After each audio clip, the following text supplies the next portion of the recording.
Hey, everybody, this is Craig Garber. Welcome to Everyone Loves Guitar. And we have a great guest with us today. And I've been trying to hook up with Cenk Erdoğan for quite some time. And he's been real patient and cool. I'm glad we finally got together. Let me tell you a little bit about, first of all, let me spell his name out because you don't look up Cenk Erdoğan. It's C-E-N-K, but it's pronounced Cenk. And his last name is E-R-D-O-G-A-N. It's pronounced Erdoğan. He's live from Istanbul, Turkey. And he's a phenomenal player. He's played all over the world. He's like, you know, this is like the superstar of Turkey that we're talking to right now. So I had to get special international permission to talk to him.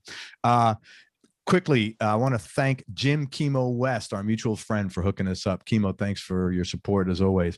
Also, make sure you go to everyonelovesguitar.com/subscribe to subscribe to the show. If you're watching this on YouTube, hit the subscribe button and that little emoji that looks like a bell. That helps us get recommended by YouTube, and I appreciate your support in doing that.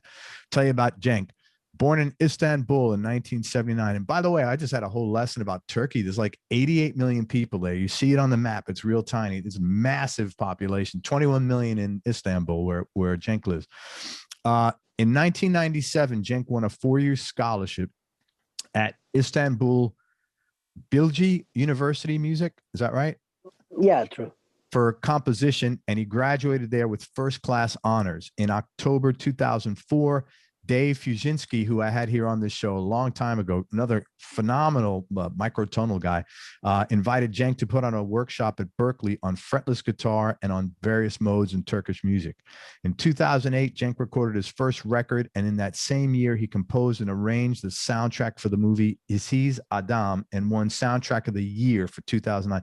That's pretty cool that you do your first soundtrack and you get Soundtrack of the Year, man. Yeah, I was lucky, I guess. God, had you been like working on soundtracks or something? How did you do that? Yeah, I was composing music for TV series, so that's why I got some experience about how to compose music for scenes, and then this movie Issız Adam, which we can translate like Alone Man. Okay. So when I read the text, I said that okay, this is for me, and then I composed the track, and that track and that soundtrack also, the whole, the soundtrack got this award, and I'm very happy to get this. That's awesome, man. I'm going to turn off my messages. For some reason, this is on. I just got a brand new computer set up here. Sorry. So when you did that, you had some background in writing to pictures from television series. Yeah. Is there a big movie scene in Turkey? The movie scene is huge, big in Turkey. Wow. For example, Issız Adam, the one we were talking about, he got 7 million. He sold 7 million tickets, and it is a very big, actually, economic thing in Turkey, and also it gives the Turkish movie industry it gives a very big push to the industry.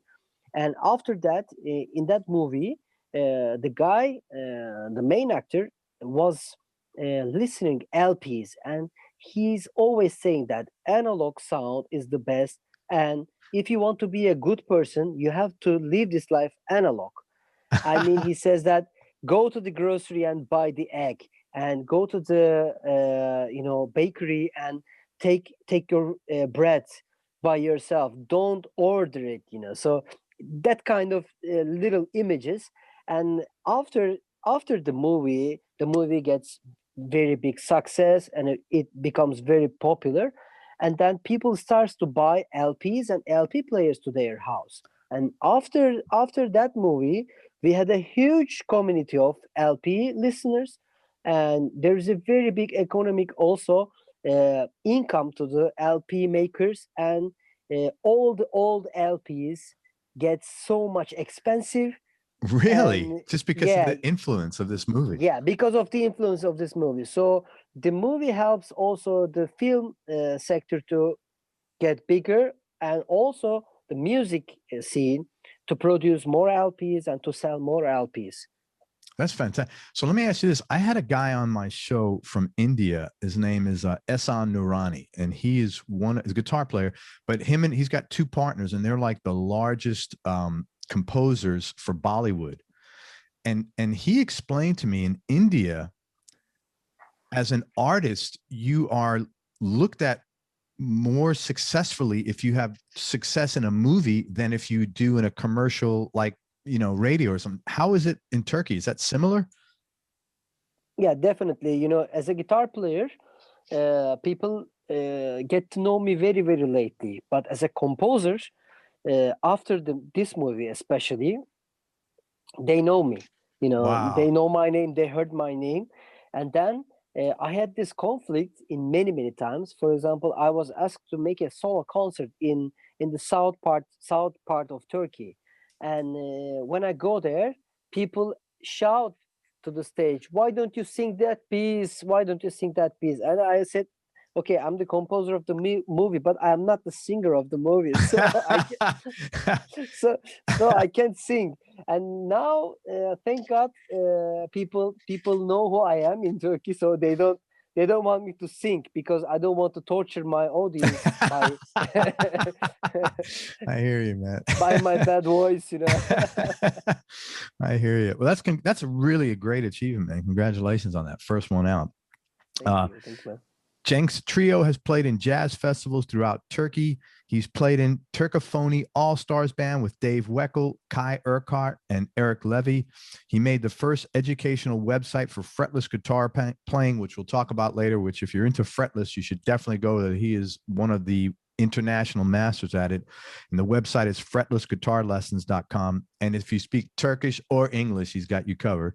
And he starts to teach the Turkish way of playing fretless guitar and playing techniques.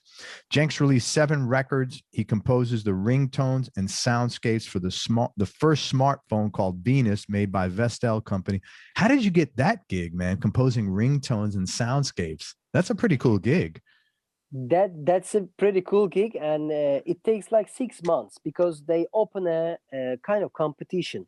So there were 60 musicians.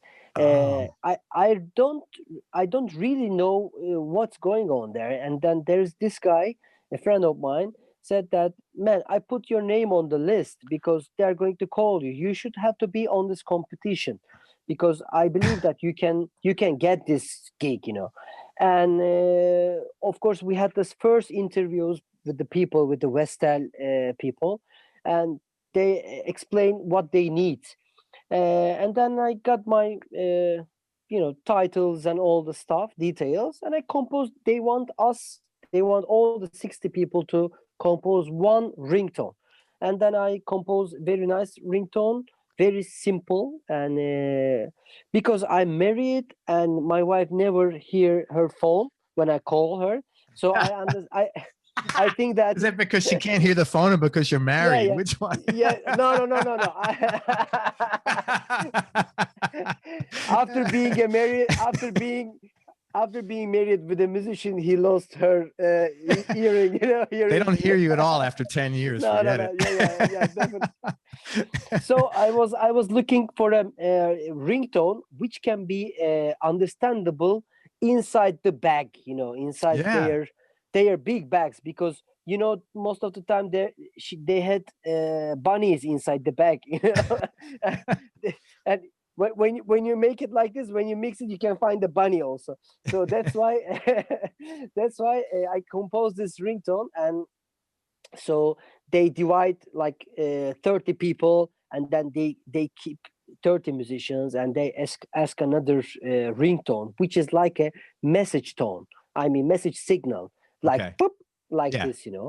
And then I made this again, and then it goes like this. And we had 3 people at the final run, and they want all the 3 people to compose 51 ringtones, including the touching noises, or if you open the phone, like beep, beep, beep, beep, that Yeah. kind of noises. And then we all compose the full package, and then they go with these ringtones to the universities, and then they want normal regular people, regular ears to listen, and then they want them to grade those musics. So my compositions, my ringtones has got the highest grades, and then the final decision is of course belong to the boss, the CEO, Right. and then they give like the person A, person B, person C, because there is one guy which is very popular in Turkey, very important musician, and if they know that he is inside these three people, probably they They'll got give it, they'll affected. get, yeah. Yeah, They don't yeah. want to bias. So So that, yeah. yeah. So they think that, you know, person A, person B, person C is the very good balance Yeah. to be transparent. And then I got the gig. It takes like 6 months and many hours, Wow. and That's a lot of work. Now, let me ask you it's a lot this. of work, man. Most important, does every time the phone ring, do you get a royalty for that? No, All that, it's all that work they made you do. My God, you think that you should? if it was happened like this, probably I will speaking with you from my personal you know, airplane now. Yeah. But no, I got some good money, of course. Good. Also, this gives a very big advantage on my career, because Vestel is the one of the biggest company, and they had lots of documentaries about the huge buildings from do you know these documentaries in National Geographic, you know, No. giant buildings. So they had giant buildings, and they were producing like 15,000 televisions every day, or whatever, 18,000 refrigerators every day. Oh, The wow. factory, yeah, the factory never stops, you know, they always produce. So being in this company as a musician gives you lots of chance to promote yourself. Yeah, Good. You got yeah, other gigs from it. yeah, Oh, definitely, fantastic. definitely. I've never heard of an audition where you've got to do 51. That's a Yeah, lot yeah, of work for maybe, you know? yeah. But when you imagine a phone, you know, actually it's not too much, because for example, I don't know what platform you are using, but if you're using an iPhone, you Yeah, have like iPhone. almost 30 Y- ringtones, Sure. and then also the touching the screen, and there is a big noises. And if you are closing the keys, you know, Hmm. like the locking the screen, click like this, Yep. there are lots of, and also alarms, you know, Yes. or when you are making the alarm, you know, you are switching something, and it comes like this. Tick, tick, tick, tick, tick, tick, tick, tick, tick. Yes. So these are all individual sounds, and I have to compose all these sounds originally. And the thing that uh, I got the competition by one sound, which is the Turkish tea, because Turkish tea is really important for Turkish people. And the Turkish tea glass is a very small glass, and it has a really high pitch frequency sound. And when you put the spoon on it, and when you put the sugar, you have to do this, you know, chika, chika, chika, chika, chika, chika, Yeah. chika. So it's a when you go to a traditional Turkish coffee place, you heard this sound a lot, you know. Oh, so that's what you Uh, mirrored. yeah. How You know, smart is that? I take a Turkish tea, and I swirl my spoon inside it, and I record the sound, and then I give it as a message tone.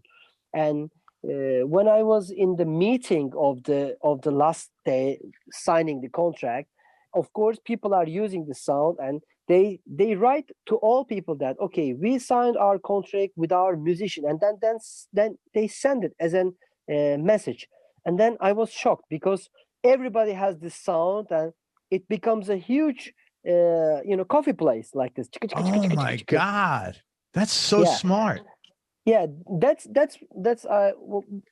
why I got this gig, because I after I got the gig, I listened to the other composers, and they made really nice stuff also, and I was like, wow, and they are very nice.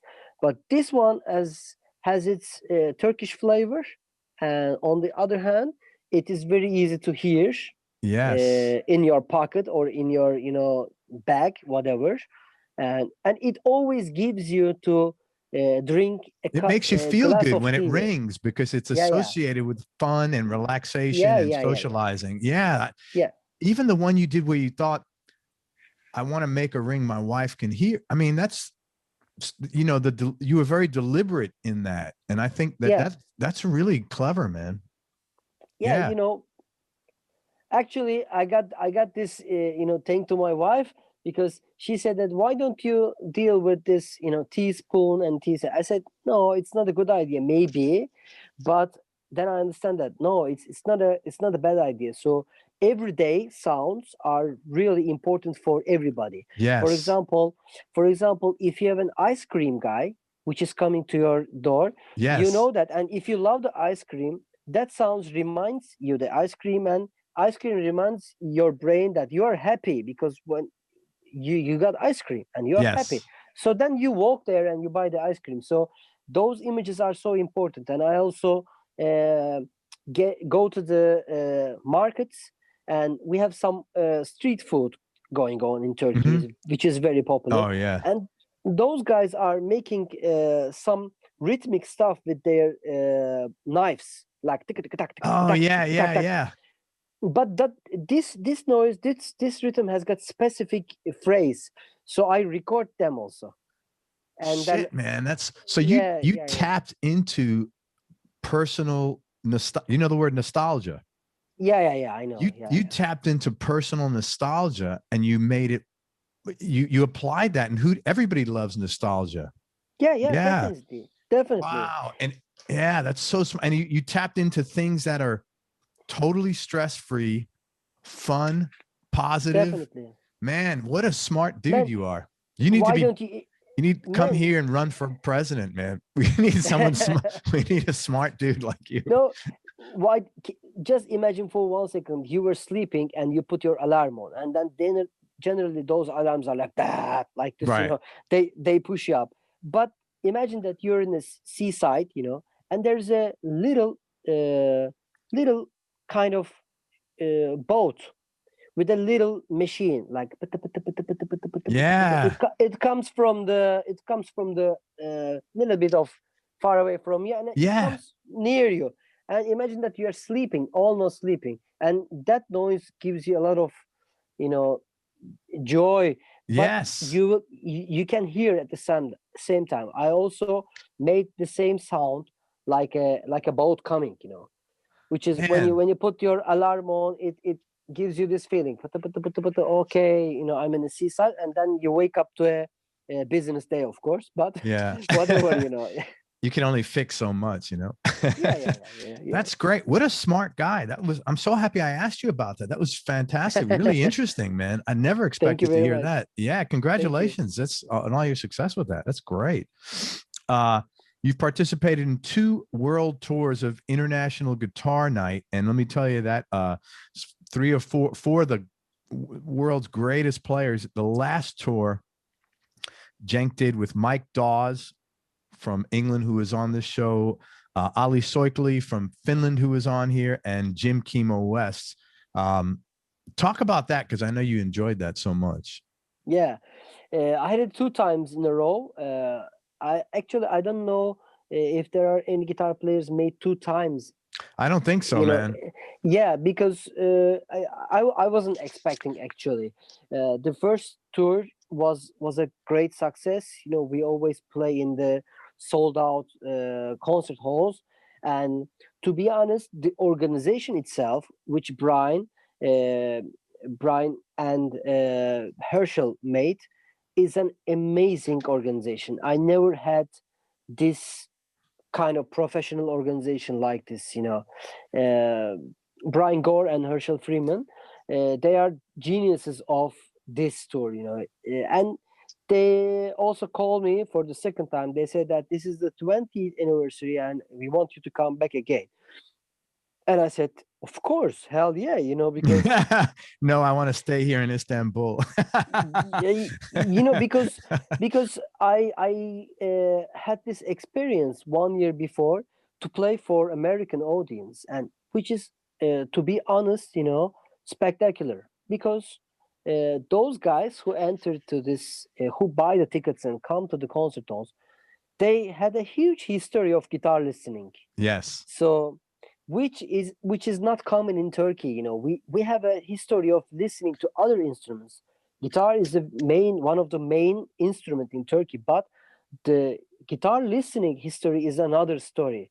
So in America, in America, they listen BB King, they listen Eric Clapton, they listen Scott Anderson, they listen Joe Satriani, Joe Pass, Pat Martino, Pat Metheny, all these amazing artists. So when they come to the concert, they know what they were expecting. Yes. And this makes a musician life very easy on stage, because you don't try to be expressing yourself. You just do what you do in the highest level of performing, and then they got it, because they know they heard many people before you. Yes. So that's why in the first concert that I made in Alaska, I said that in the first tour, I mean, in Anchorage, it was like 800 people in front of me, and I go to the stage, and I start to play something, and then I hear some shouts, and oh man, what is going on? Woo! And I was like, okay, I'm in America. This is the movie that I watch all in my life. That's so cool. That audience. And to be honest, it's really speechless to play for American audience. I really like the vibe of them. And that's so cool. Of course, I'm performing only with fretless guitar, so they never heard fretless before. Correct. In their life. And then they ask really interesting questions during the intermission, and most of them try to understand how I hit the guitar, because they hear a very warm and round sound because of fretless, because I don't have frets. The strings, they don't bounce on the frets, so it gives a pure and really soft tone. And then they want to see my nails. They think that I'm not playing with nails. I'm playing with my skin. So, but I show them, because it's so soft. You're the playing. Yeah, it is soft. So, and also the thing is, the most important thing for me is, I think music has to do this. Music itself has to do this. They say that, what?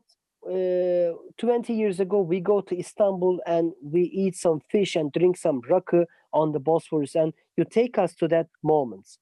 Yeah, man, that's a great compliment. Yeah. Music has to do this. Music is like smelling. Yes. It's like the smell of something. I can say that. Smell of banana. You don't need to see the banana. You had the smell now. Yeah.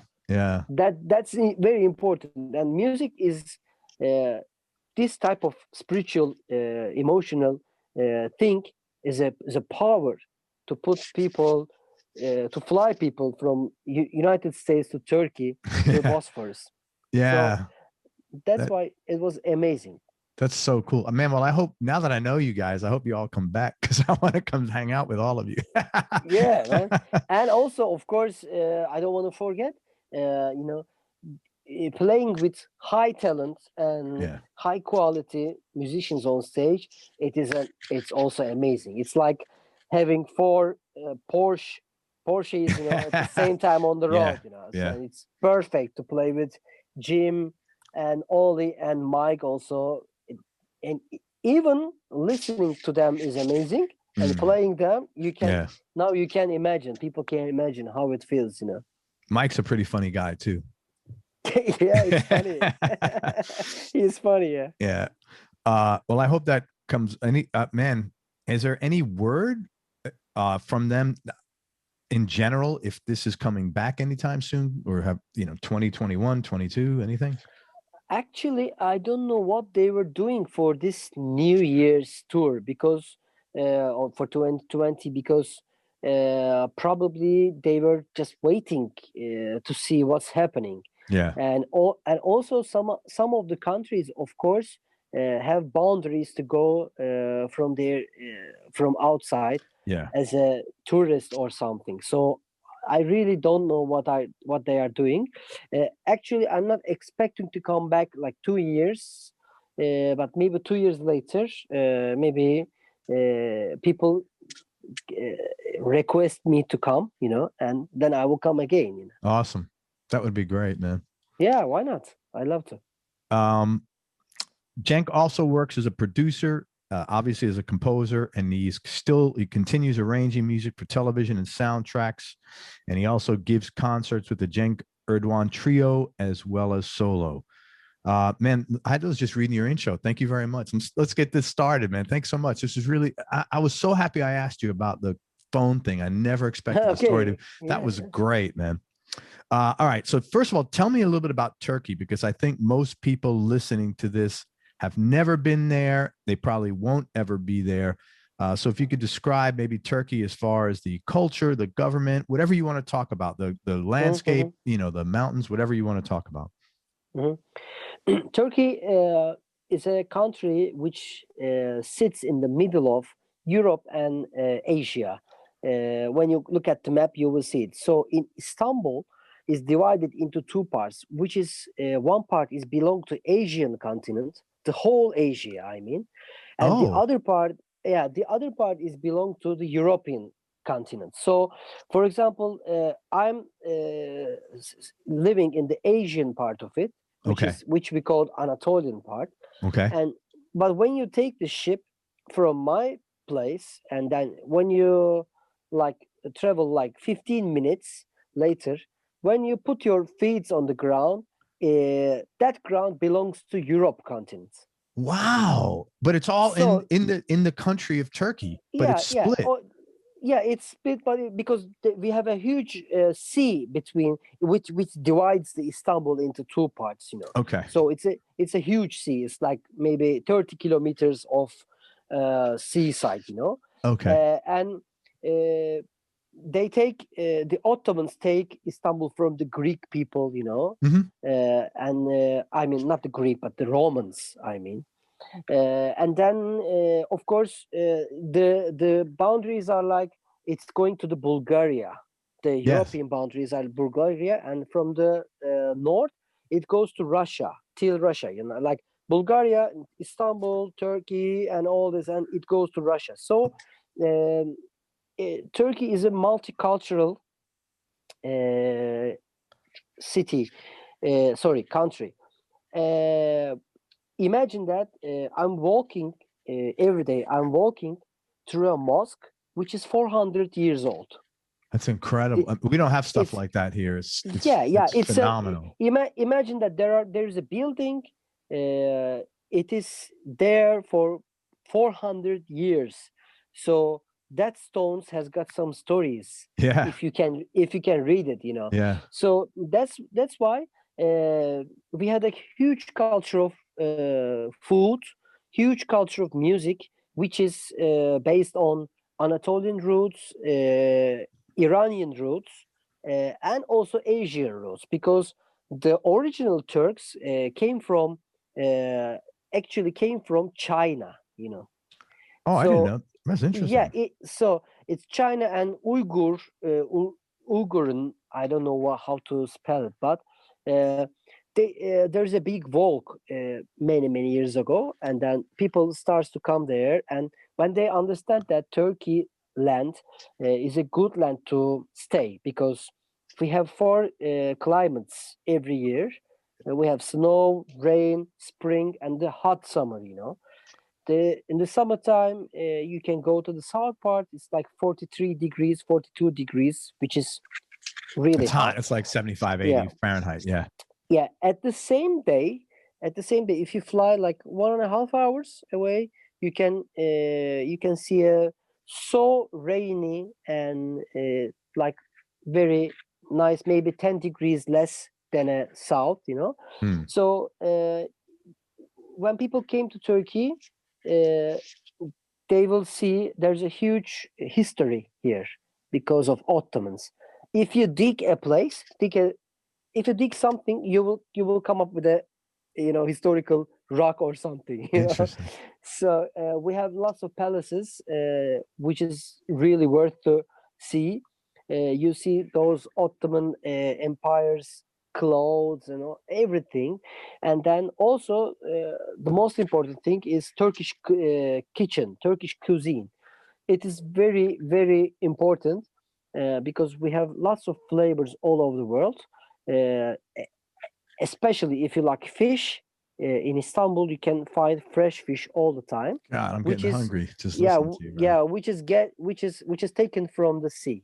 For example, I go to the fish market and I say that, what you get today? And they said, okay, today I got this, today I got this, yesterday I got this, and then you can buy fish which was taken one day before. It's not That's frozen. that's Yeah, it's incredible, man. What? yeah. How many languages are spoken just in Istanbul, even because you have all these cultures? Yes, Istanbul generally we spoke Turkish. Mm, There are Kurdish people also. They still spoke Kurdish, but they all can speak Turkish. English is the common language, especially for the young generation who okay. speaks all of the time. And also we have some Jewish people, which are very much also.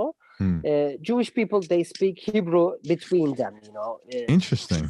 Yeah, and also we have Armenians a lot of Armenians, um, especially in the music scene. There are lots of oud makers and cymbal makers, which are masters of making cymbals. Hmm. Most of the time, they were Armenians. People know from abroad that we have a very big fight with Armenians, but actually we don't.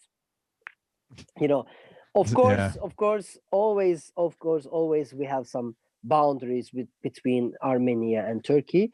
sure. But in Turkey, for example, if you want to buy some good stuff, you always go to Armenian stores.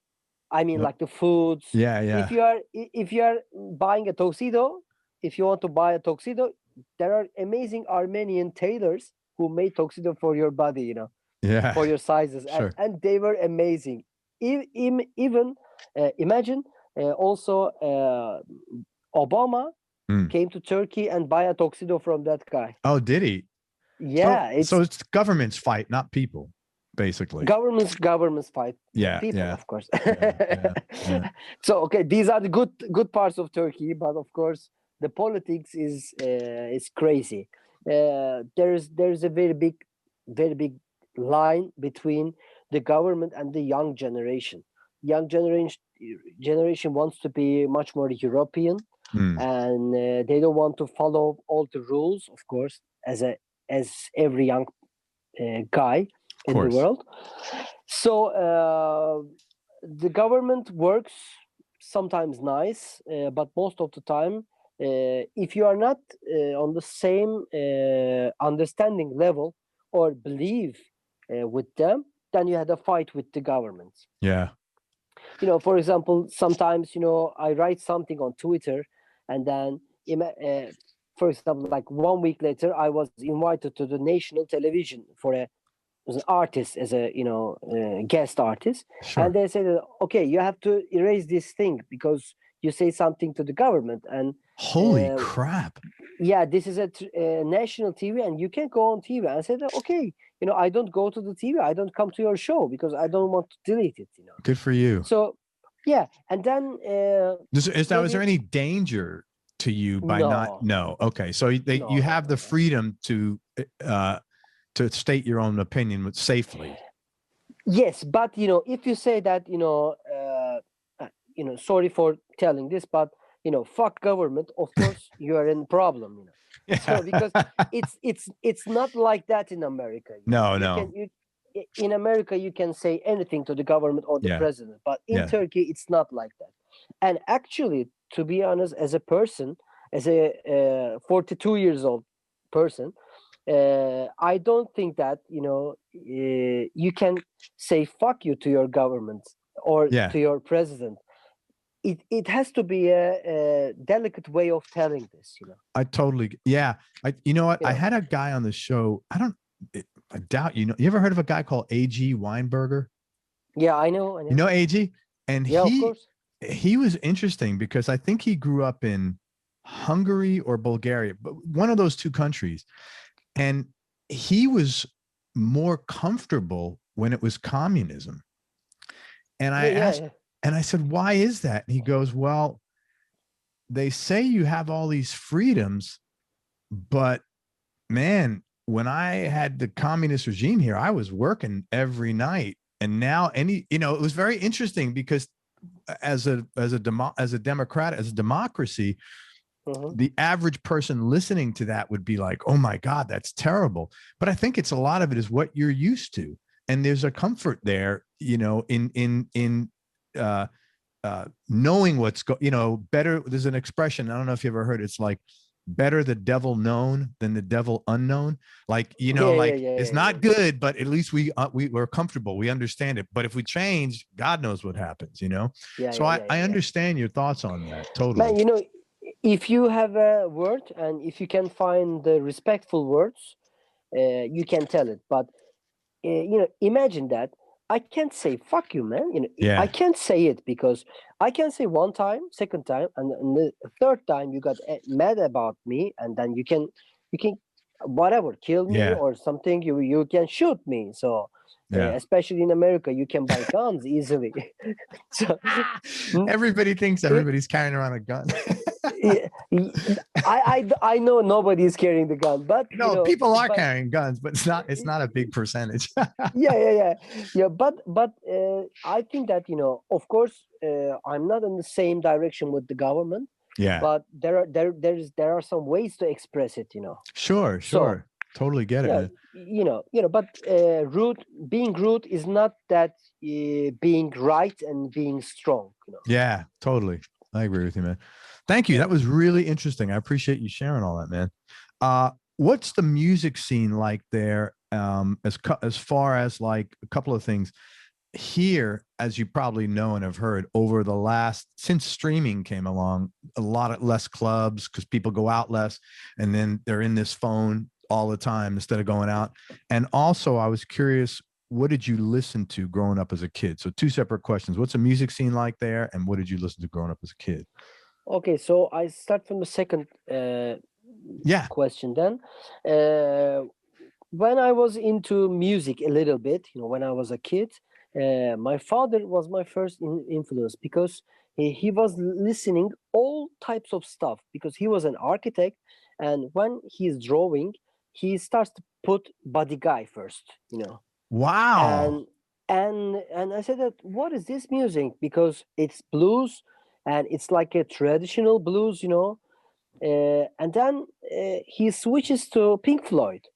And I said, what is this psychedelic atmosphere? And then, of course, at the same time, he's drinking rakı, which is the national alcohol of Turkey. What does that taste like? It tastes like, it's so hard to express. Did you try ouzo? Yeah, Greek. I've had ouzo. It's very, it's strong flavor. Yeah, and rakı is much more stronger than ouzo because ouzo has got like 40 degrees or 37 degrees of alcohol, and rakı has got 45, 47, sometimes 43. It looks like, it's like white, and when you pour water in it, it becomes white. What's it called? Spell it. Raki.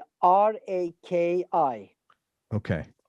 You can find it in America. It's I'm gonna try it next time I go to the Raki. Okay. Liquor store. Buy from the liquor store. So then he moves to Pink Floyd, and then after a while, he puts the CD of Eric Clapton acoustic, the Unplugged concert, and then it was so. When I heard this Unplugged, I feel like, oh man, there's something in it because it's totally acoustic, very nice, sounding nice, and then plays well also. And then after he switches to Turkish traditional folk music. Wow. And I was like, what was that? Because we were listening to Rasov electric guitar, acoustic guitar, and then traditional folk music. And I grew up with all these emotions. And then I discovered the LP collection of my father. And then every day I was searching those Elvis records, Bobby McFerrin records, and then I come up with the Paco de Lucia records. And Paco de Lucia breaks my, heart a lot, and then breaks my mind. And I said that, what is this guitar? I want to play this guitar, And then my father said that this is Spanish guitar. This is with nylon strings. And I said, okay, I want to buy a nylon string guitar. And we go to the store and buy a nylon string guitar to myself. And then I start to practice all these flamenco stuff. But There's no internet, there's no YouTube, there's no teachers, there's no books about flamenco, and you're a like 15 years old kid, 14 years old kid, because I start a little bit lately. Um and then I start to practice some classical music also, classical guitar, flamenco guitar. And also I entered to the school band. And in the school band, people wants to play like Guns N' Roses, Metallica, and all these rock, legends. Right. And it goes like this at the same time. During the rehearsals, I play electric guitar with the guitar of school, because Yep. I don't have electric guitar, in the house. And when I'm going back to my house on the bus, I was listening to Paco de Lucia, Manuel de Falla, whatever, Rachmaninoff and Chopin, all this classical music stuff. But on the other hand, when I was in my father's house, we were listening to huge blues and jazz, tradition. So it's like That's all of amazing, them at the man. same time. And so I grew up like this, and I entered the jazz composition department in the school, Bilgi University. And then I said, okay, this is what I want, because I want to compose a lot. And then I start to learn how to compose for big orchestras and big bands and quartets, trios, whatever. And on the other hand, I got some lessons from a classical music composer, which is also very well known in Turkey, and he tries to explain the 12th tone and all this contemporary music, like the Stravinsky, the art of fugue, and all these traditional educations in Mhm. classical composition. And this is how I, listen to music. And from that, let's jump to the other question: how is the music scene? The music scene is actually big. There's a huge pop music scene in Turkey. We have like pop stars like Madonna, like Beyonce. Yeah. We have the same ones in Turkey. Right. Some singers are very popular. They can't walk in the street. You know, some singers are like also dancers, and then they're in the movies. They're in the advertisement of the TVs. Everywhere. So they become popular. And this is a very big scene, which you can you can enter their bands, and you can play all over the Turkey. And also there's three more scenes, which is also important. uh, folk music scene, Turkish folk music. Turkish folk music, Yeah. which is based on the Anatolian roots, Anatolian history, and like more than 15,000 traditional folk songs, which are Wow. uh, which are That's a really, massive. yeah, it's a massive history. Uh, Wow. where do I know more than 15,000? Because in the TRT, I mean Turkish National Radio, they write the scores, and then they write the inventory of the songs.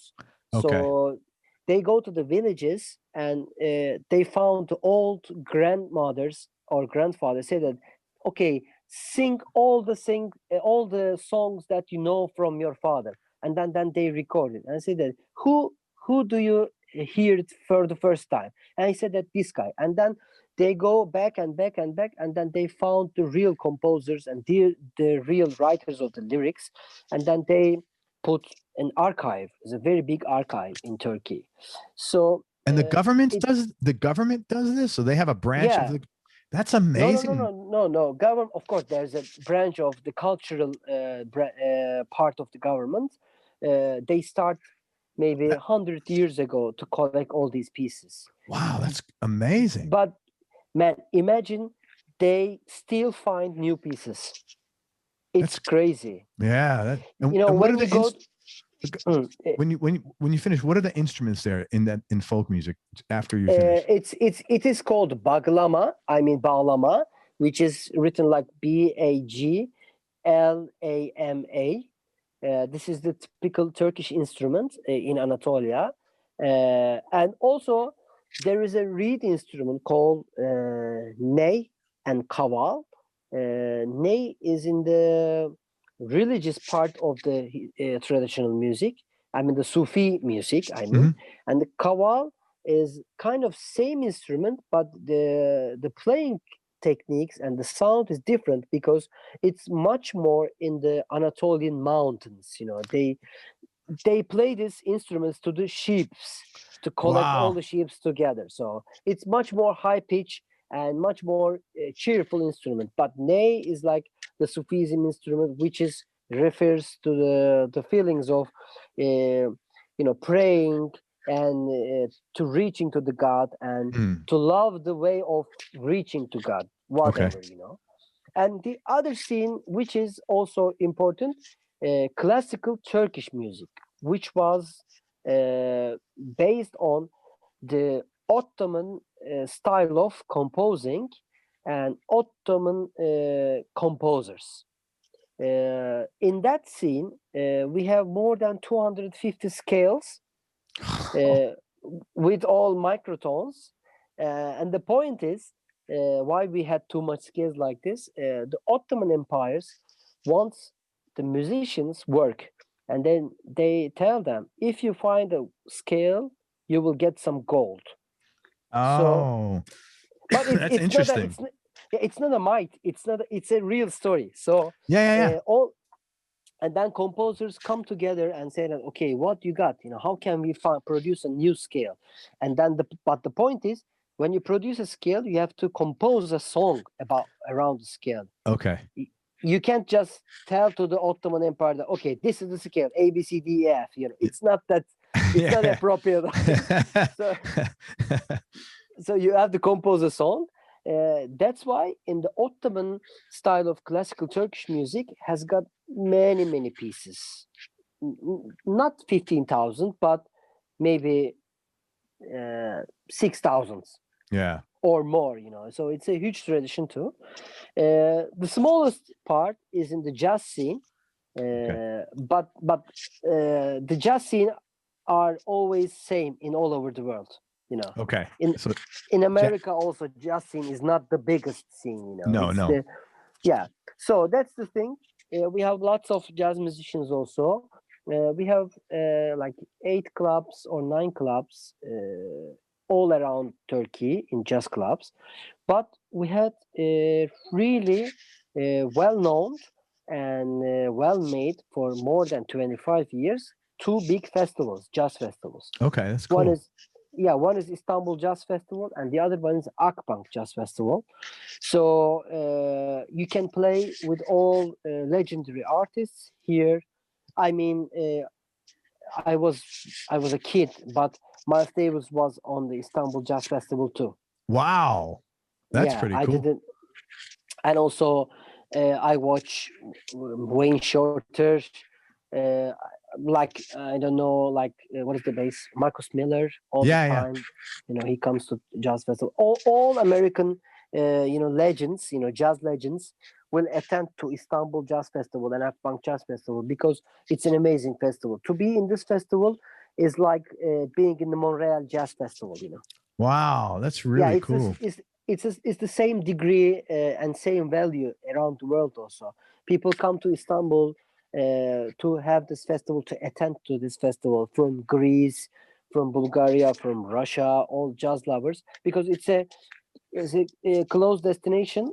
Turkey is a close destination for them, and then during this festival time, it is so shiny. The Istanbul, everywhere is music. You know, there are some street bands on the street, and there's a tram, on the Istiklal Street, and there is a jazz band, and tram is going every day, like maybe 10 times, and there are new bands in every 4 ways, Oh, and that's you so listen to nice. this guy, you drink your beer, and then you eat your food, and this guys are playing, and the tram is going, and it's open tram, there's no windows on the tram, but it's a tram, it's like jazz. We call this jazz tramway. That's so cool. So I cannot believe how much how big the music scene is there. That's phenomenal. It's too big. And also this TV series composers, there are lots of TV series composers and companies, and also there is a gigantic scene of advertisements, and jingle composers. And it's a Wow. huge scene, man. That's fantastic because it's so much tighter here in the States, even though we're for Yeah, population, maybe 4 times the size almost, but it's the yeah, yeah, scene's yeah. not as that's great. But the worst point, if you compare to America, the royalties. If we have the rules of royalty like in America, people probably produce less but much more qualified music. But the royalty stuff is not so tight, and we can't get the same amount of royalties in a musician who lives in America. Is that changing at all over time? Yes, it's changing. It's getting better and better every day. But for some people, we heard a lot of stories. For example, this guy composed this melody and then he died, but his family is still Getting royalties. rich. Yeah, in America. But in Turkey, you can only get too much money if you produce too much, really too much. Yeah. Okay. I think I got like 3,000 copyrighted tracks in our royalty. So you've got company. 3,000 placements. Definitely. That's quite a bit, Cenk. It's quite a bit. That's phenomenal. Because I arrange music for singers, and they also includes the royalty. And I made like 38 TV series, and 9 or 10 movies. So when you count those pieces for TV series, our TV series is like 1 hour 10 minutes, 1 hour 20 minutes. It's not like 45 minutes. So we work twice as much as an American composer.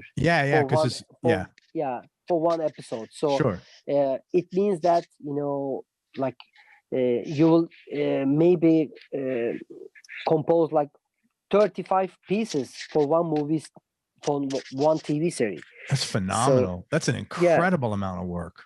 Yeah, too much work. But of course, I want to tell that it's not same for all musicians. I'm speaking from my point of view. God, you need to come to America, man, and if you can get in licensing here, you'd be all right, man. 3,500 placements or 3,000 placements is tremendous. That's really good, man. That's wonderful. Definitely. Okay. How did you first get started in the music business? Like, what was your first break that you got? I played in a bar when I was 17 years old because I was listening to pop music, and I understand that there are some legendary pop pieces, and I start to transcribe them. And then I was asked to come to the bar to play, and just a guest, guitar player. Mm-hmm. When I was a kid. Actually, I was there with my family, and I said that this guy is playing guitar, and they said, "Why don't you come and play?" And I play, and then whatever they play, I can play because I know the pieces. And they said that, "How did you know all these pieces?" And I said, "I'm transcribing all the pop pieces because every pop piece has got a new harmony, and I'm practicing." I said, "Why don't you come and play with us? Because you don't need any rehearsal." So I tried to find a guitar with a pickup. I had a very bad pickup in the beginning. You can't have any sound out of it. Actually, there's only one guitar, and I start practicing. I start playing in the pop bars. You got an electric? No, I got a classical guitar. Oh, you're playing your classical with these guys. Oh my God. Yeah. Okay. It's like the Mediterranean style of, rhythmic playing, Okay. And then accompanying to the singer. Okay. So you were playing rhythm guitar essentially. Yeah, rhythm guitar. Okay. That's so cool. And then how did you start getting into fretless, and you were very talented clearly, but what made you pick this very niched scene to take on your career? Mm-hmm. What was it about the fretless? There's a legendary musician who still lives, thank God, in Turkey. His name is Erkan Oğur. Erkan Oğur. Okay. So he is the founder of fretless guitar in the world. So he first made the fretless guitar in 1974, and then he produced the first fretless guitar album ever in the world in 1978. So when I become like 18 years old, I asked to a friend because I was in Antalya in my father's house, and I couldn't find any guitar albums, cassettes, I mean, there. And a friend of mine is going to Istanbul for a vacation, and said that, man, go to the music store and buy two, guitar albums. Ask them, and he brought one of the guitar albums and that guy's first album too, Oh, which is Erkan. Erkan Oğur's, yeah, Yeah. which Okay. is based on fretless guitar. And I look at the cover page, and I couldn't see the frets, of course, on the picture, and I said that, what a silly cover print, because I can see the frets. What type of guitar is this? That's funny. That's cute. and then I put the cassette on the tape stereo. Put the cassette, and I was shocked because of the sound.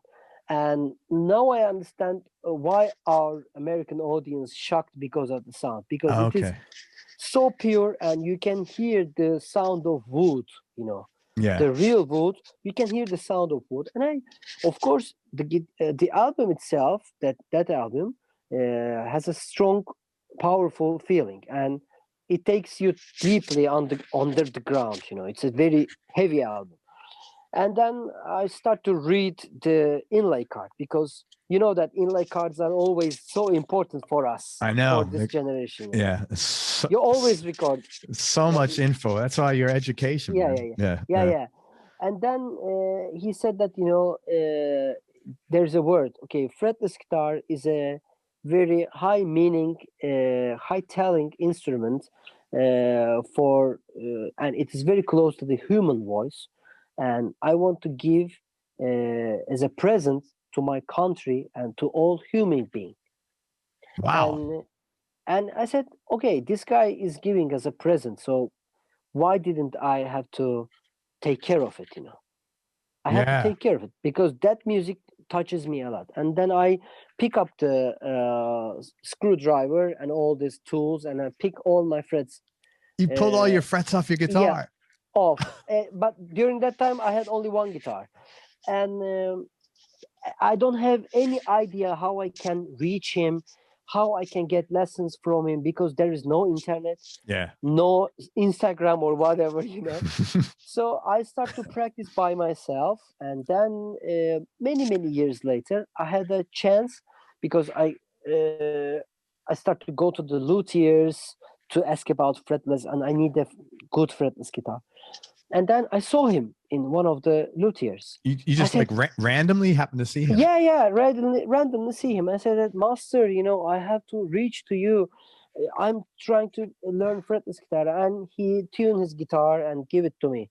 And I said that, why don't you play something? And I was like shaking. I was just pissing my pants off, Oh my God. Because imagine that there is only one master of fretless guitar, and he gives his guitar to you and says that, play. Yeah.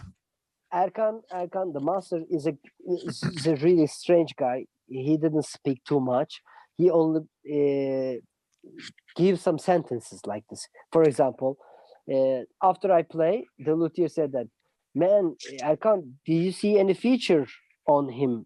Because do you see any light on at the end of the tunnel for him? Yeah. And he says only this word, light is always there.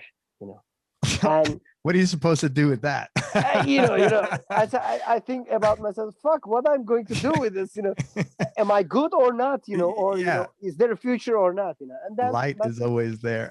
Light is always there. That's what you should say to your kid when your daughter comes to you and you don't want to deal with it. You say, light is always there, and walk away.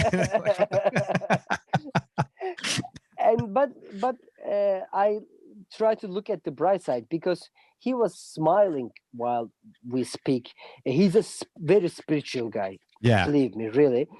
And then I heard that he says something nice after me, and the luthier is a friend of mine. He called me from the house, of course, he not the mobile, and he said that you know what, master says that you are so talented. If you concentrate on this fretless guitar, I think you can play something differently than him, because Wow. he is a very unique style. And I said that, what does this mean? Something different than him, And then during that time, of course, I had this passion of being a flamenco guitar player, Hmm. which I couldn't make it, of course.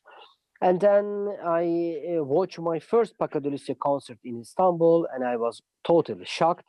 And I stopped playing fretless guitar and I said that, okay, this is what I want to be on the stage, like Paco de Lucia. Yeah.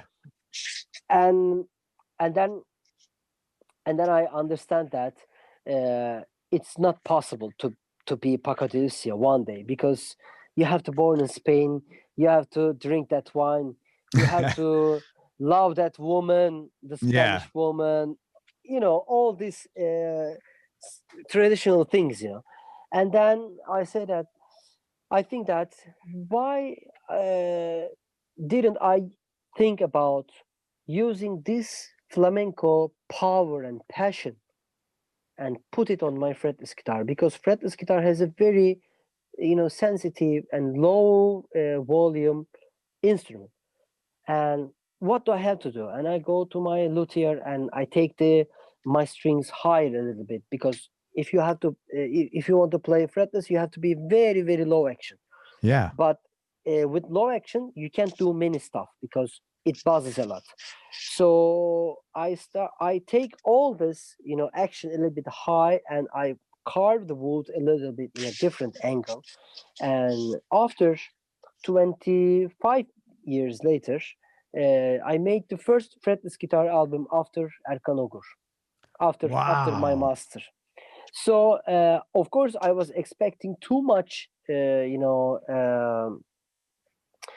comments that Erkanor is the master and you can't be nothing. You are always under his umbrella, Sure. Erkanor master umbrella, and I was okay with it, because he's the master.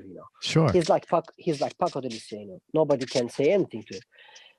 But I got different comments, and they say that okay, all the newspapers, all this, like the art pages of newspapers, and said, okay, there is this guy. He comes after Erkanor, but he found his own style, and probably he will get better and better in every album. And all the critics are like this, From some point, they understand that I'm in the way of my master, Yeah. but I'm trying to do something different. And then I realized that people starts to write me some mails and say that we like this piece and that piece, and all these two pieces are played with classical nylon string fretless guitar. I mean acoustic nylon string fretless guitar, and I understand that people like my way of playing classical fretless guitar. I mean the flamenco influence with fretless. Yeah. And I said, okay, I think I decide myself and said, okay, there's a way in this, because when I play this flamenco techniques, I feel very happy because it's more like me, like punchy and energetic and the funny sometimes, and Hmm. it happens. It gives too much energy to the audience, and then at the same time, it is so deep. Sorry, and then say I think that okay, I have to work on this thing, and then I start to dig in very deeply to all Anatolian instruments. I Interesting. go Okay. So and I these go folk instruments. folk instruments, yeah, Okay. and I go and find all these Balama masters or ney masters. What I didn't choose any instrument. If I saw a folk instrument master, I go there and spend many hours, many days. Even don't speak, just listen just look at it. Don't play, just wait like this, and then just watch them, and then I learned from the beginning to my culture and to my musical background again, with all the techniques and all the stuff. Wow. Yeah, What, after 24 years old, when you were going on this journey, did you have anybody to bounce ideas off of or to get feedback, like your dad or something, to say, hey, I'm in a dilemma. What do you think? Or how did you, because it's tough to get through all that. Actually, I was alone. There's only a friend, which was the first producer of my first album. And he said that, man, if you want to sound like Erkan, I don't want to make this album. If you want to sound like yourself, okay, let's speak about it. And so he's the only guy who pushes me out of the grid, So, and he shaked me a little bit. And then I was alone because on the other hand, I was studying music and I was composing contemporary music, music for string orchestras, whatever. I was working a lot. So you were hustling up to make a living doing this thing. But following your passion as an artist to figure out your own thing. Yeah. For example, I go to the south part of Turkey and I said that, is there any old guy, who's playing the bağlama in the old traditional? I said, yes, he's my aunt. And I said, sorry, he's my uncle. Okay, let's go to your uncle's place. And we buy some desserts and go to the uncle's place. Do you have tea? Why don't you play something for me? I really want to watch it, And then he plays something and I come up with a different technique because, for example, he's not playing downstrokes, he's playing upstrokes. So what is this?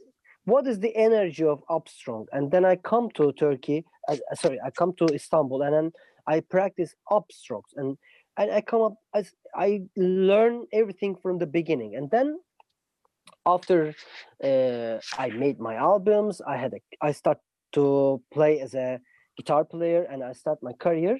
And after many years, like 6 years, 7 years before, and I say to myself that, okay, now it's time to go to Spain and practice with a flamenco guitar player.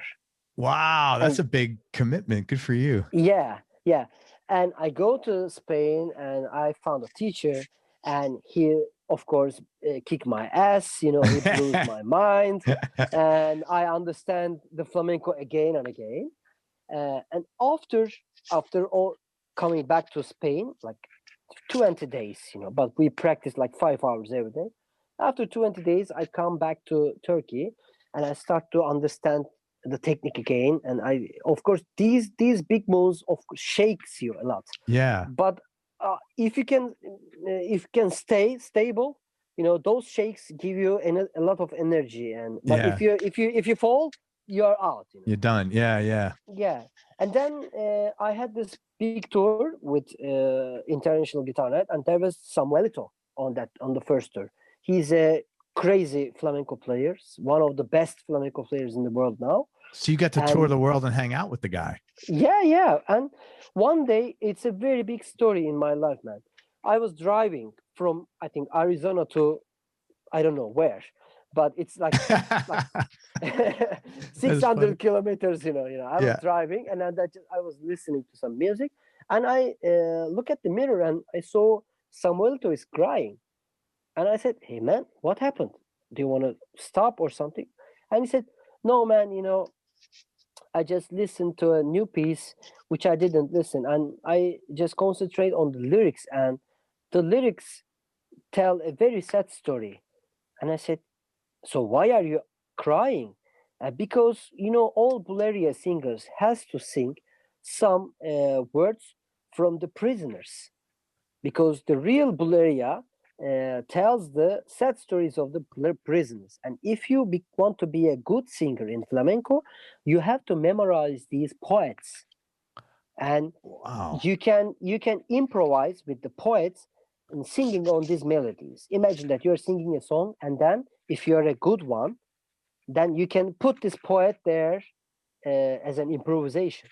And so he come up with this thing, and he said that I never realized that this is a poet.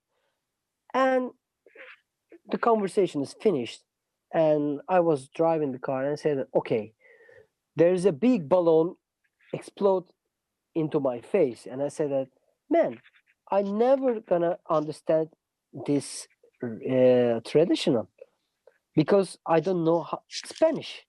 I can't understand any word of it. I can't understand any feeling of it. So, Yeah. and then that was the last, step between me and flamenco.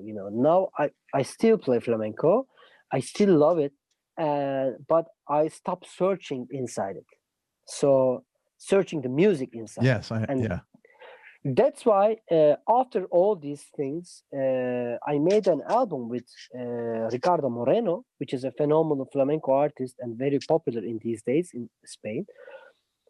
And we played a crazy album, man, because I didn't try to play flamenco, but I know how to sound like flamenco with my guitar, with my fretless guitar. And we made a crazy album. It will be come out soon, and the communication between one flamenco player and one Turkish player is spectacular, because I know every word of it, every corner of the flamenco, but I don't know really the real deepest root of that tradition. So, but I know my tradition so deeply. So, while searching for something, you grab this glass, and there's a huge space, and that space is now filled with my soul, with my tradition. Yeah. So now So, I understand that I can be much more be myself when I made music, because I take this flamenco out from this space, yeah. which, yeah, which feeds me a lot, but now it's not feeding me, but it gives the space to feed myself with other music. That's so important. So in a sense, when you got pushed away, even though you were a little bit disappointed because you knew you could never tap in because you don't speak Spanish, it forced you to embrace what what you have to Yeah, offer yourself in the world musically.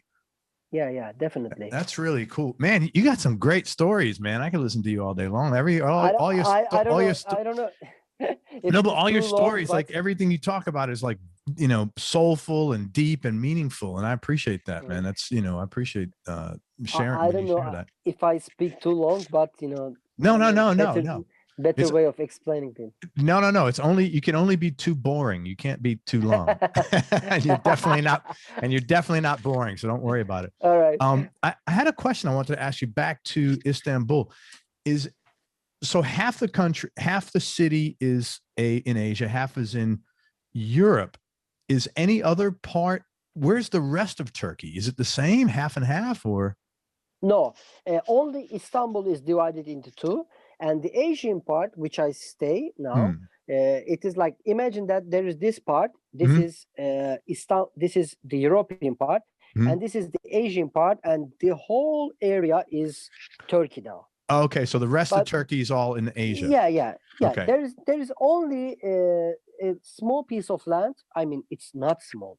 I mean, huge piece of land, Yeah. which is in Istanbul, which is belong to in Istanbul borders. Yeah. That's so interesting. I find that so. So are they part of the EU? Is half of Istanbul part of the EU? How the hell does No, that work? No, no. you have your own currency still. Yeah. We Okay. have our own money. We can't enter the EU because they don't allow us to enter the EU. Okay. Actually, the Turkey tried to be as a member of EU, but when you look at Europe now, we can't say any EU still. Yeah. England just goes out, and Hmm. some other countries wants to go out. So, still, like Sweden, Swedish people is using their own currency, Hmm. and Poland they are using own currency. They are not all using euros, and Oh, I didn't know uh, that. yeah, Interesting. they are not sharing the same money all the time.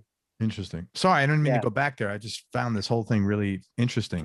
It's very different to how things are here. I couldn't even imagine how half of Florida was part of, I don't know, Texas or so. It'd just be weird. uh, Man, I have so much questions for you. What are you, assuming COVID goes away, what are you excited about and looking forward to doing musically? Either more of what you're doing now or new stuff? Like what's on the horizon? I know it's hard to have a horizon during these times. Yeah. I think, I will be very thankful if I can go on stage. Yeah. That's only thing I am looking for, not the money, not the not too much gigs, whatever, but I really miss playing for the audience and Yeah. hear the applause, Yeah. because I never think that, applause is so much a full of food of your soul.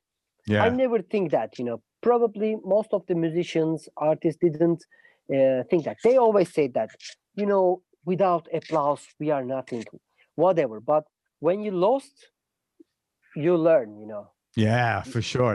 Ain't that the When truth? Yeah. when you never lost, you never learn it really by heart, Yeah. Of course, in the paper, you learn it, Applause is important for musicians Sure. or actors, whatever. But when you really lost it, you understand it. Are there any gigs taking place over there for you now? It's forbidden now for during this COVID session. Oh. We don't have any gigs since August, I guess. Sorry, since October. Yeah. Wow. But those were the gigs only in jazz clubs, and they were like 30 people, 25 people, because jazz clubs are small and they have there is a rule of 1.5 meters between two Yeah. tables. Sure. So they had to take like 10 tables out from the club. So it's like two people in one table. It's like Yeah. 20 people, 23 people. So it's not a Yeah. big deal. Cenk, what were some of low points or dark periods you've had to deal with in life, and how did you get through them? Wow, too much, Me and you, we need to have some. Hold on a minute, some Reiki and talk about it. Yeah. Man, too much, as a musician who lives in Turkey, I'm not the mirror of all musicians. I can't say that because my situation is different. I find my way. I compose my own music, and thank God that this music goes to somewhere else. I think that I can feel the audience and the people. I can feel the needs of the people in the music. So I can say that it is the same for all amazing musicians in Turkey. I'm one of the luckiest ones who can travel with my own music. And to be honest, and it's a big fact that I'm the only guy in this country from the founder of Turkish Republic, from the time of Turkish Republic, who comes to America for this type of shows. Really? Yeah, there were some Wow. classical players. There were some classical players like Fazıl Say. He's a phenomenal musician, but he graduated. He started his career when he was a kid, and he studied in Europe. So Okay. he has his attendance of staying in Europe. He has. He's not a European citizen, but he has a visa of limitless times, and we have some players all around the world in classical scenes. But as a guitar player, there is nobody before me in the whole, we are in the 97th year of Republic. Right. And in the 97th year of Republic, nobody takes these gigs like me. So I'm not the real image of all Turkish musicians. So Yeah. I'm so sorry about the rest of it, because you can't imagine how we have amazing musicians in our country, high talented, high performed playing, incredible reading, music. Yes. when you put the people, most of the people can read music in Turkey, especially gypsies are crazy.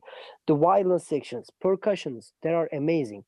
But of course, world is not a balanced place Sure. for all Absolutely. types of people. So I am the one who has got the luck, and probably, to be honest, I worked a lot to be on this position. Yeah, man. I mean, of course. Well, plus, I also would bet your ability to speak English as well and communicate, because this is a lot of hard work.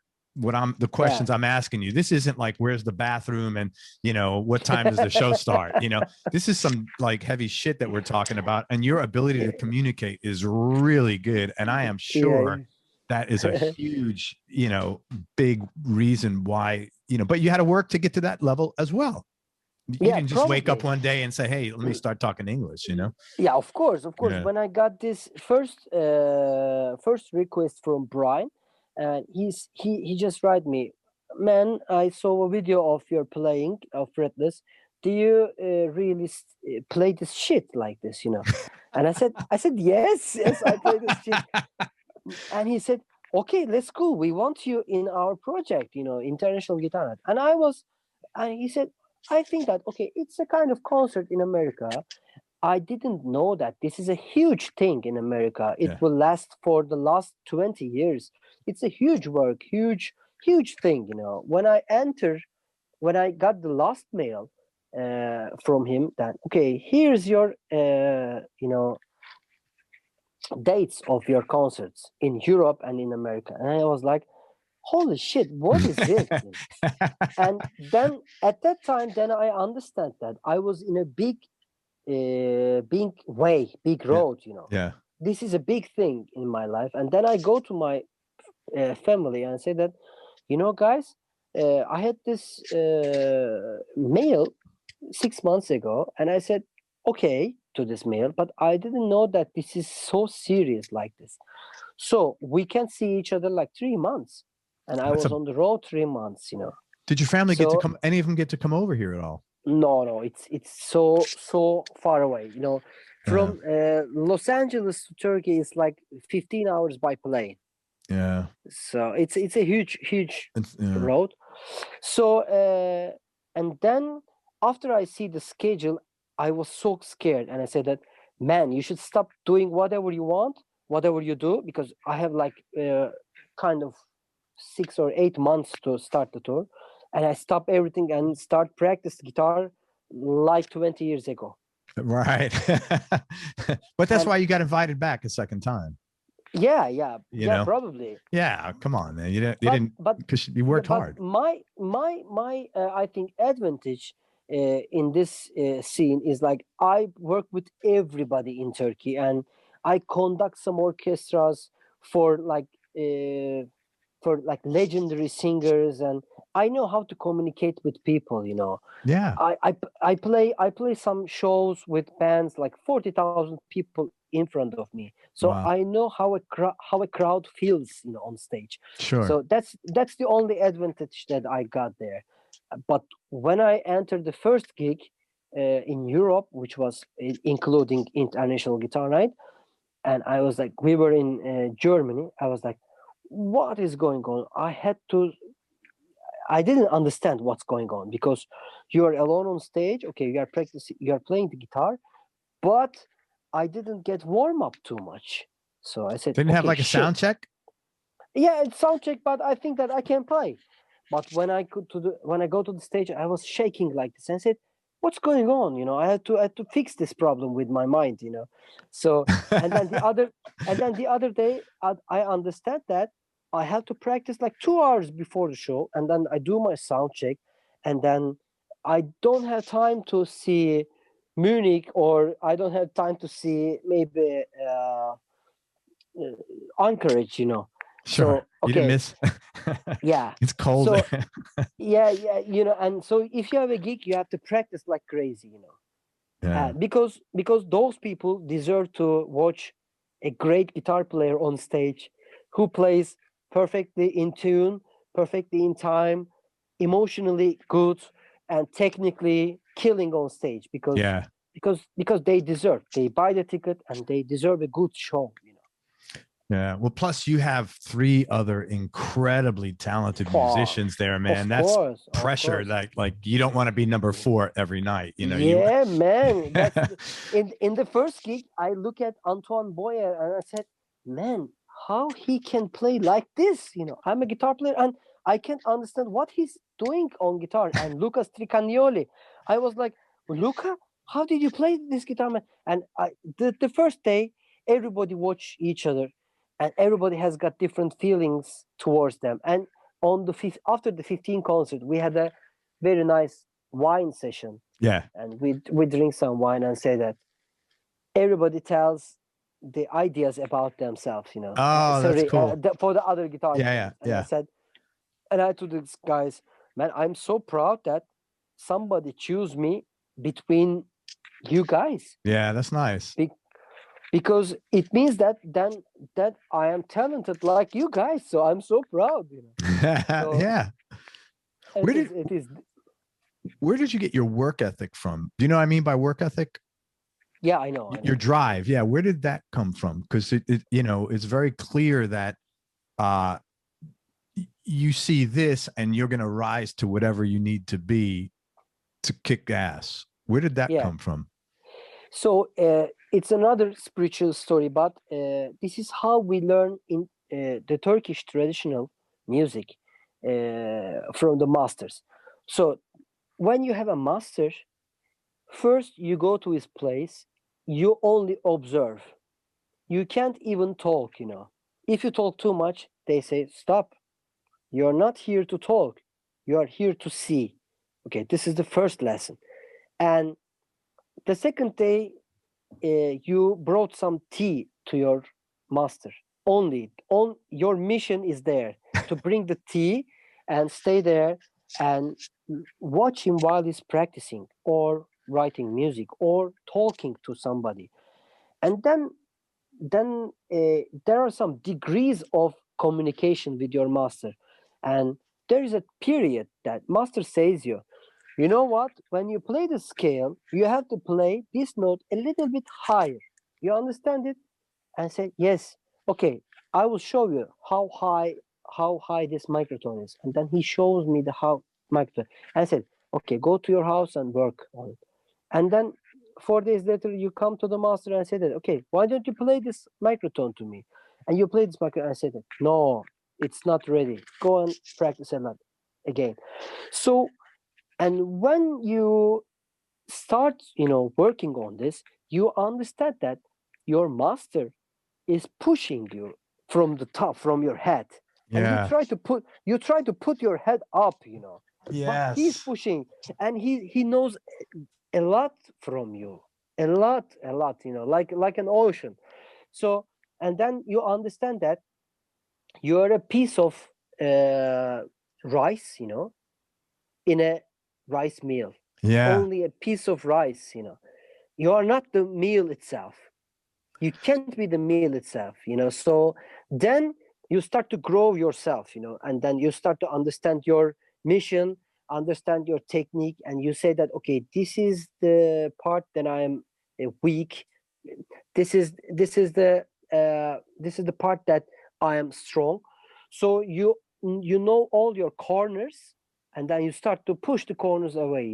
You start to make it bigger and bigger. So this is how we learn the traditions and traditional Turkish music in Turkey.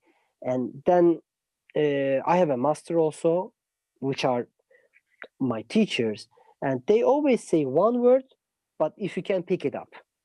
So it's that's a very Asian philosophy, if I'm not mistaken. Definitely.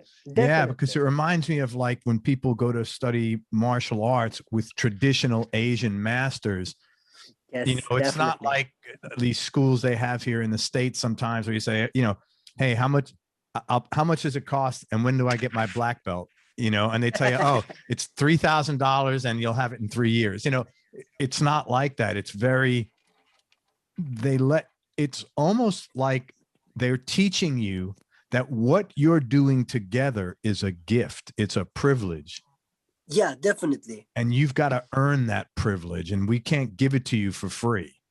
Yeah, Yeah. definitely. This is what happens to us, to me also. In the first, I have a very special master, which he teach me many stuff. And you know what? When I understand that he decides to teach me, we were in front of the computer, and he's going to open a new project. And my master start to speak like this. Okay, let's start to work. And I just sit on the chair, and he said that, okay, he's doing like this: open new file, 24 bits and 44.100 kilohertz. Okay, file, save, and the first track is like this, and this is the reverb channel. And he starts to speak like this, like speaking to a child. And then in the beginning, I didn't understand. I think that, why is he talking like this? I see the screen, Yeah. because he's doing this shit and he's talking to me like this, like an idiot.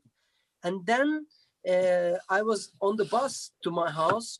I was going to the house, and I said that, oh shit, man, he's teaching me. He's talking because he knows what he do. Because you never open a word file, and you're not speaking to yourself in the room. Okay, new file, save as, like this. You didn't do this. Right. So then the other day when I go to his studio, he was editing a traditional folk song, and he started to speak like this. Okay, this scale called Hijaz. Yes, I know that name. Okay, you know what? There are some Hijaz, they play a little bit higher, and this is what we call Garip Hijaz, and this is one of an example of Garip Hijaz. But can you tell which is the microtone of that Garip Hijaz? And we listened, and I said, okay, this is the microtone. And I said, no, that's actually Hijaz, but this is the Garip Hijaz microtone, which is a little bit higher. And then it's like a key, and he switches the key. And whenever you hear a Hijaz scale, and if the performer plays the Garip Hijaz note, and you understand, I always remember that moment, and I said, okay, this is Hijaz, and now he plays Garip Hijaz. It's totally, he teach everything to me like this. First, I said that I want a clarinet player to play this composition, and he said, okay, which one do you want to call? And I said, what do you mean? Because there are several players, which the first one is much more expert on Bulgarian style. The other one is expert on, Jewish style. The other one is an expert. And I said, I don't know which one is the best for this. And he said that, I'm sorry, but you have to know. And I said, why? It is a clarinet. No, it changed all the result of the music. Wow. And then I understand that I have to listen the Greek style of clarinet. I have to learn the Jewish style of clarinet. So then I start to search which are these master guys to understand all these things. So that's why I start to dig into listening again. So now I can tell you many people all around the world who are expert on these things, or even I can say in the minute of they're playing, okay, this guy is playing, because you understand, you identify what their expertise. Definitely, that's the thing. So that's why my master teach me a lot about this type of stuff. And also he didn't teach me any guitar tricks, because he's not a guitar player, but actually I define myself as a composer. Guitar is a kind of tool for me. Right, I totally get that. That's why he teaches me many stuff like this. And we had some nights in his house, and he gives me a book of Rachmaninoff and the piano concerto number 3, and he opens the Rachmaninoff and he gives me a whiskey. And I said, okay, now we are going to have some joy. And I was thinking that, what type of joy, just scoring and reading the music and have a whiskey, because I was so stressful, because the patterns are so fast and I had to catch it. And then after the 10th page, I said that, man, I can follow this thing. And the thing that I'm seeing, there are lots of rhythmic stuff, and I'm hearing it. Oh, man, what a joyful moment for me. Just from looking at the sheet music. Sheet music, yeah. Wow. He always listened to music while and he's always looking to the sheets. Interesting. And now I write my first concerto for fretless guitar this year, and now when I look at the sheet music, I see everything there, all the rhythmic stuff, and I can change everything, and I don't need a guitar or a keyboard to compose this music. Actually, I compose on my laptop, during the roads in America. That's amazing. Wow. I didn't compose with the guitar, because I know what I hear in my head rhythmically or melody, and I can write it on the computer, Wow, that's phenomenal, man. So that's why learning the music is it's not like, okay, this is the exercise, play it and come back. It's not the real learn is inside the meanings, inside the words, inside the movements. It's of course exercise. All we have to do this, but whenever you say that I learned this, the learn is in another place. You have to search. Amazing. Yeah, that's phenomenal, man. Let's talk about gear for a few minutes. What is your primary guitar right now, and what other two guitars would round out your top three? And if you want to pull them out, go ahead. And are you comfortable, by the way? I know you had to unplug your thing. Are you comfortable? Yeah. Okay. I'm out of battery a little bit, so I have to plug it. So now I'm using an American luthier's guitars. I'm an Italian-American luthier guitar. He's Stefan Raffaele Marchione. So Marchione guitars are very popular in the world now. And actually, I was dreaming in my sleeps. And I saw the dream that I was playing Marchiones. So yeah, it's a kind of dream for me, but it's not affordable in Turkey. It is, because the currency is like $1 is 7.5 Turkish liras. Holy crap. I mean, you can buy a beer from the market with like $1.25 or something. So Turkish. Yeah. Okay. So that's why, because of the currency, it's not affordable. But in America, it is very affordable, because the product you get for this price is like, Ferrari. Yeah. Believe me, he's the Ferrari of guitar, I believe. We met in the NAMM show 3 years ago, and he came to my performance and he said that you have to come to my place, and we start to speak, and he said that he was listening to my music while during making his guitars, and he said that I should play Marchiones. And I said, I'd love to. And he said that if I only play his guitars and become his artist, he can do an artist special. An artist deal. Offers, yes, artist deal. And he made me the best guitars that I play in my life. So I'm really thankful to him. Do you have one in your studio there? Yes, this one. The first one is this. Wow. God, is that beautiful, man? This is like.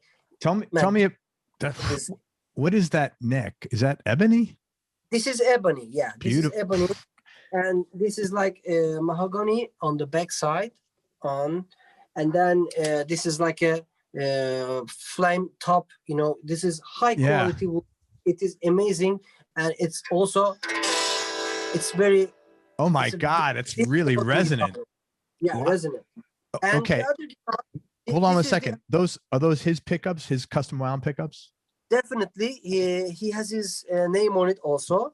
He made everything custom, and this is what I shock about that pickups, because I want to put the pickups down a little bit because of being fretless. You need Mhm. a little bit of action, and I call him that, man, I didn't see any screws to put the pickups down, and he said that, okay, the dot under the A string and the dot under the B string are the screws, and it is also hidden, man. It's crazy. Look That's at this. like a This is James yeah, Bond guitar.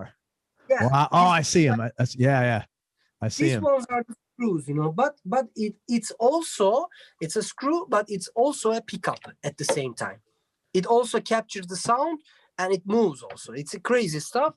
And the other one is You know, it's so when you see a fretboard without frets, it looks really different. It's like it looks like beautiful. You know, I mean, it's so pretty.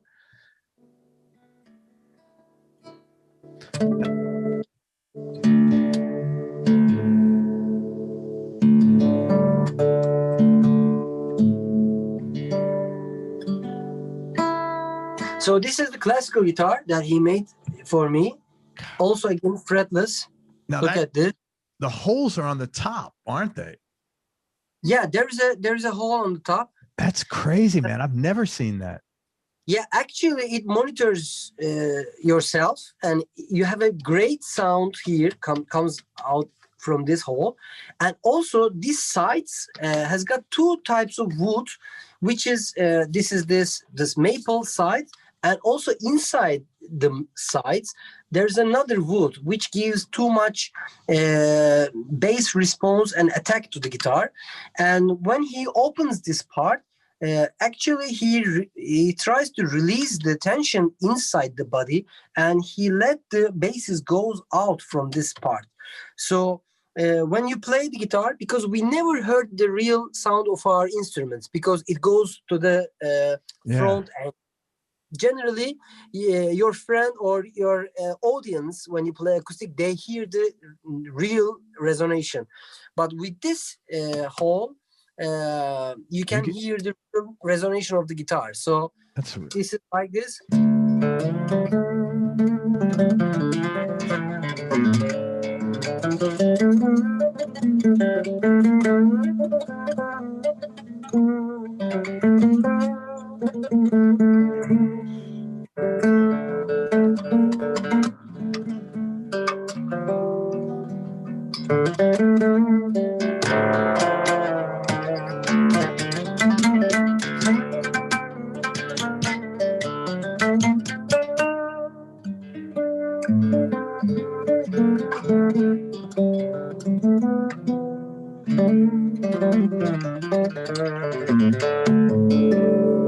This is guitar. And holy shit, man. I got to tell you, I've got goosebumps. It's still vibrates. Look at this. It still vibrates. That was phenomenal what you were playing, because like I heard the flamenco, I heard the Turkish folk, I heard some of the Ottoman reference. Wow, that was fucking amazing, man. Holy shit. Also, thank you so much. Wow. Also, you can play like, some kind of, funky stuff. For example.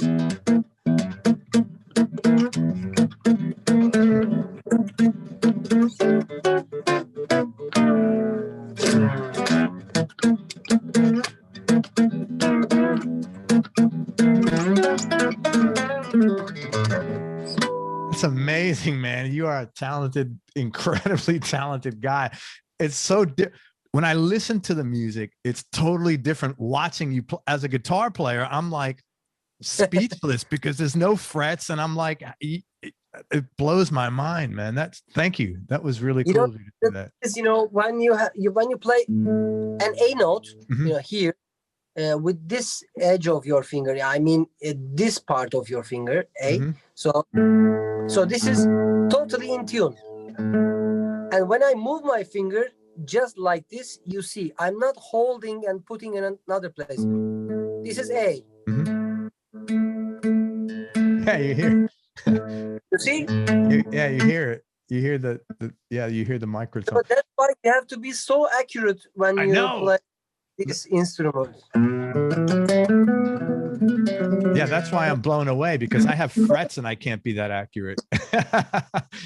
And you're playing with no, that's phenomenal, man. Thank you for doing that. That was so kind of you. Oh, man. Wow. Shit, that sounded good. And we're on like Zoom and it sounded good. I mean, wow. Wow, man. That's why Marchione, I really, if I can help him just a little bit as a musician, I'll be very appreciated. But he's a really very nice guy. I sent him a message on the Christmas, and I said, hey man, I want to thank you again for making me the best guitars that I have, and in the best time of my career, because probably I'm not going to buy any guitars after these, Wow. So these are my guys till I'll be dead, So of course I'll try some other ones, but I also have some communication with all this. You have a vibe. There's something. Yeah, that's cool, man. That's so and cool. Also, I want to show you something more. Yeah. This is. I love your studio, man, with those soundproof walls. Yeah, I will show you the studio later. Oh, so shit! What is that? This is the instrument, traditional Ottoman instrument. Very long neck. It's like baglama. No, it is bow tambur. You're playing with the bow, Wow. But this is a special kind of bow. It's not like cello bow, and it's a special bow which you have this type of some artistic shapes. Yeah, it's beautiful. So I'm not plugged in any place now. It's totally acoustic now. Sorry. So you can plug that in as well? Yeah, you can plug that, but you don't need to actually.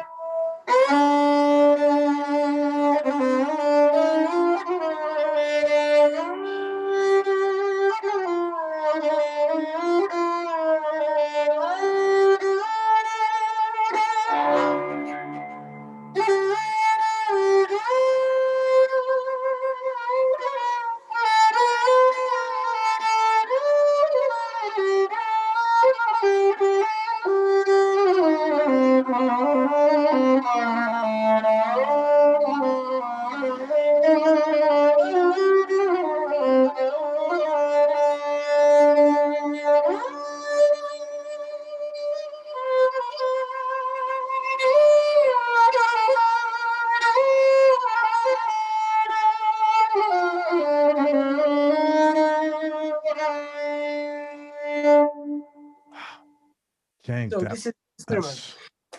This really typical Ottoman instrument. Actually, it's not a common instrument these days to play. It's phenomenal what you just did, man. Yeah, it's a beautiful instrument. Yeah. There are some what a power! What a power that instrument! Yeah. There are some and also you see. Yeah, it's beautiful. Yeah. Oh, what is that? Frets. These are the microtonal frets of Turkish music. Wow. So look at this. Yeah, that's crazy. Holy smokes. The frets are really like, there's no pattern to how far apart the spaces are. Yeah, definitely. So every fret mark, for example, let's hear this.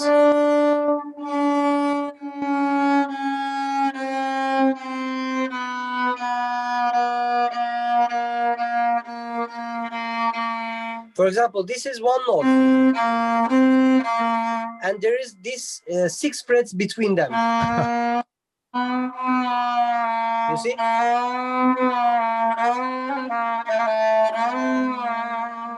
Of course, with this instrument, you can play like a Western style, maybe like this.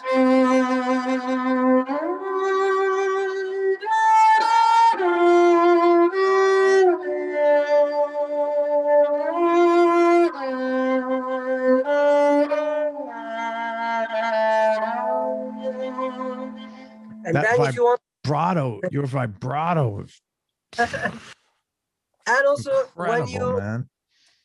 when you play a note, and then when you hold your finger a little bit on, if you are not pressing to the fret, it gives the harmonics like this. For example, this is the note, and this is the harmonic. You see? Holy, wow. What, Cenk, what is that? Do you have, do you have that in any of your records? Yes, on my last record also I have it in 2-piece, but I was planning to make a special record just playing this instrument, no guitar, just this, you know. That's you know what that sounds like here in America? Whenever you see a movie, right, and they suddenly have a mosque, right? That's the music, that the background to that. It was like, I mean, God, that was amazing that you did that, man. Thank you. Oh, fuck. This is the scale of the mosque.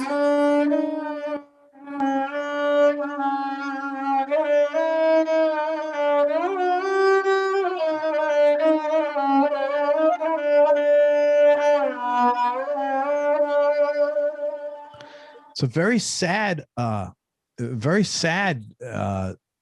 yeah. It's a sad instrument. It's not a, you know, enjoyable stuff. Yeah, but it's very, very moving and beautiful, man.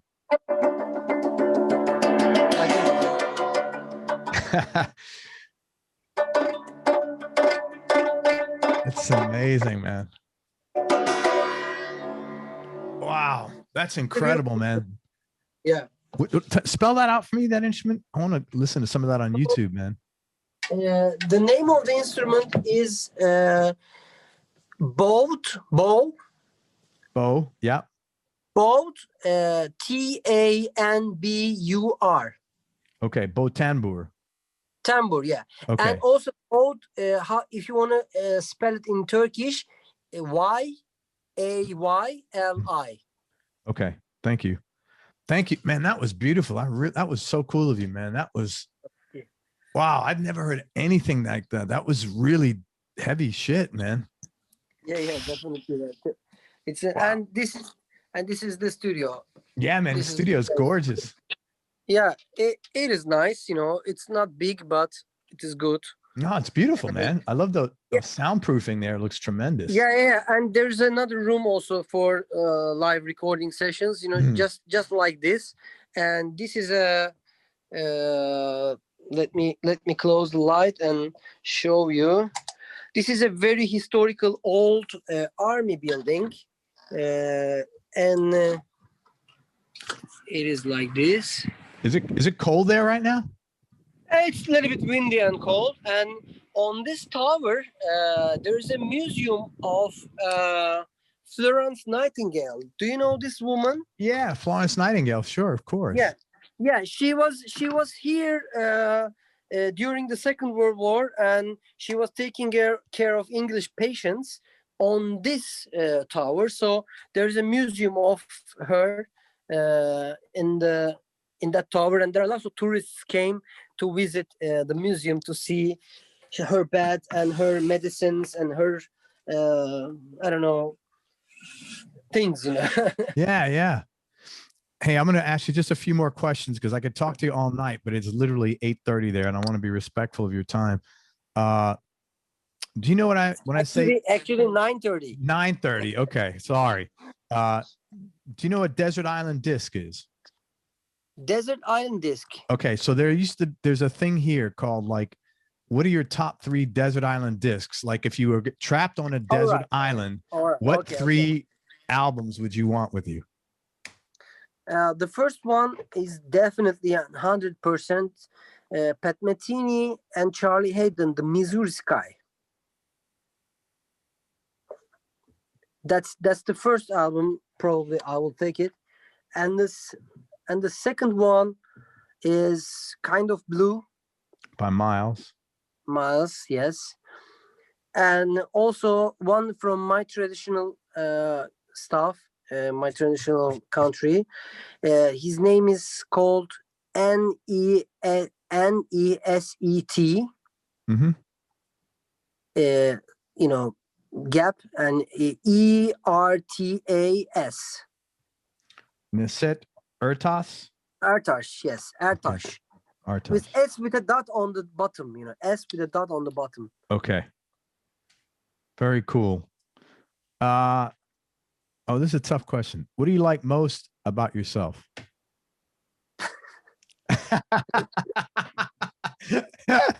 This is the first time you My stop. arms,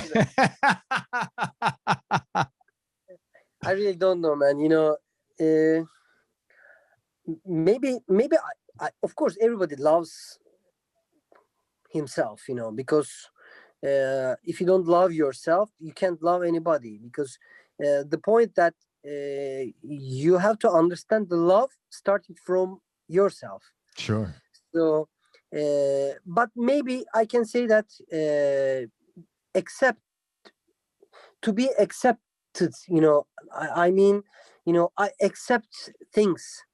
I didn't judge too much people, if they are something, they are other thing, whatever, I only think about that. For example, I never say that, okay, he's gay, I don't know. I don't care. I don't care if he's gay or what. Or Sure. I only see that if somebody is making bad things, and if it is affected to other people, then I stop seeing and talking to him. Yeah. But if he is making bad things to himself, it's okay for me, because it's his choice.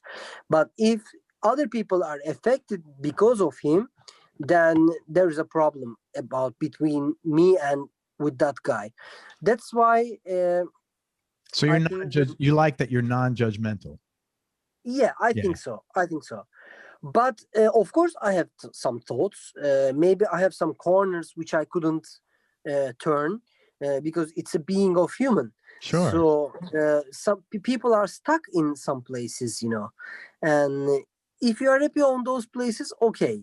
So I have some parts that I said I wish I didn't do this at the past, but it was past, I did it. So but I learned it from the faults. So that's the thing, that I never judge people, I accept people. If I don't accept, I go. He doesn't have to leave. Sure. When the point is, you have the freedom to go. Yeah, I totally get it, man. But you don't have the freedom to kick or push from your territory somebody else. Yeah, I get that, man. You can go. You can leave, or you can say that, okay, I don't see you anymore, man. I don't see you. I don't want to deal with you. Okay. What was your favorite food when you came to the States? Did you find a favorite dish you liked, or? Yeah, of course. I think the burgers are amazing, of course, but we have also amazing burgers in Turkey. But the thing that, as a strong dish, I like the egg Benedict. You like eggs Benedict? That's funny, man. Yeah, I've never heard that. That's really interesting. Yeah. Well, because in Turkey we have a huge egg tradition, but we don't make eggs Benedict. So that's why I was searching something. Actually, in Turkey, foods are really healthy. We have vegetable foods, we have lots of meat stuff, but in America, most of the food are fried. It's terrible. You have to work hard to eat healthy here. Yeah, that's the thing. Imagine, they always say that the Chinese foods are really healthy, but when I go to a Chinese restaurant, I saw that they were fried one time, and then they were frozen, and then they just put it on the second time on this oil. Then it's just 1 minute maybe. It's a double time cooked food. I know the technique of it, and I'm also very much into food, cooking and eating. But the thing that they eat in the morning as a breakfast menu, like bacons and all this type of meat stuff. But in Turkey, in the breakfast we eat like white cheese. I mean the feta cheese that Yeah. or the yellow cheese, like or some Italian cheese stuff like ricotta or something, Hmm. and then eggs, and then what is this green thing? I forgot the name. Uh, the green stuff. Pickles. Mm, Pickles, yes, but pickles not in the breakfast. Avocados. Avocados. Yeah, they're delicious. Yeah. Avocados, Yeah. yeah. Yeah. I love And those. in the and also we eat olives. Yeah. Yeah. So you got Generally they put, Mediterranean influences in your yeah, cooking. definitely, Yeah. Yeah. definitely.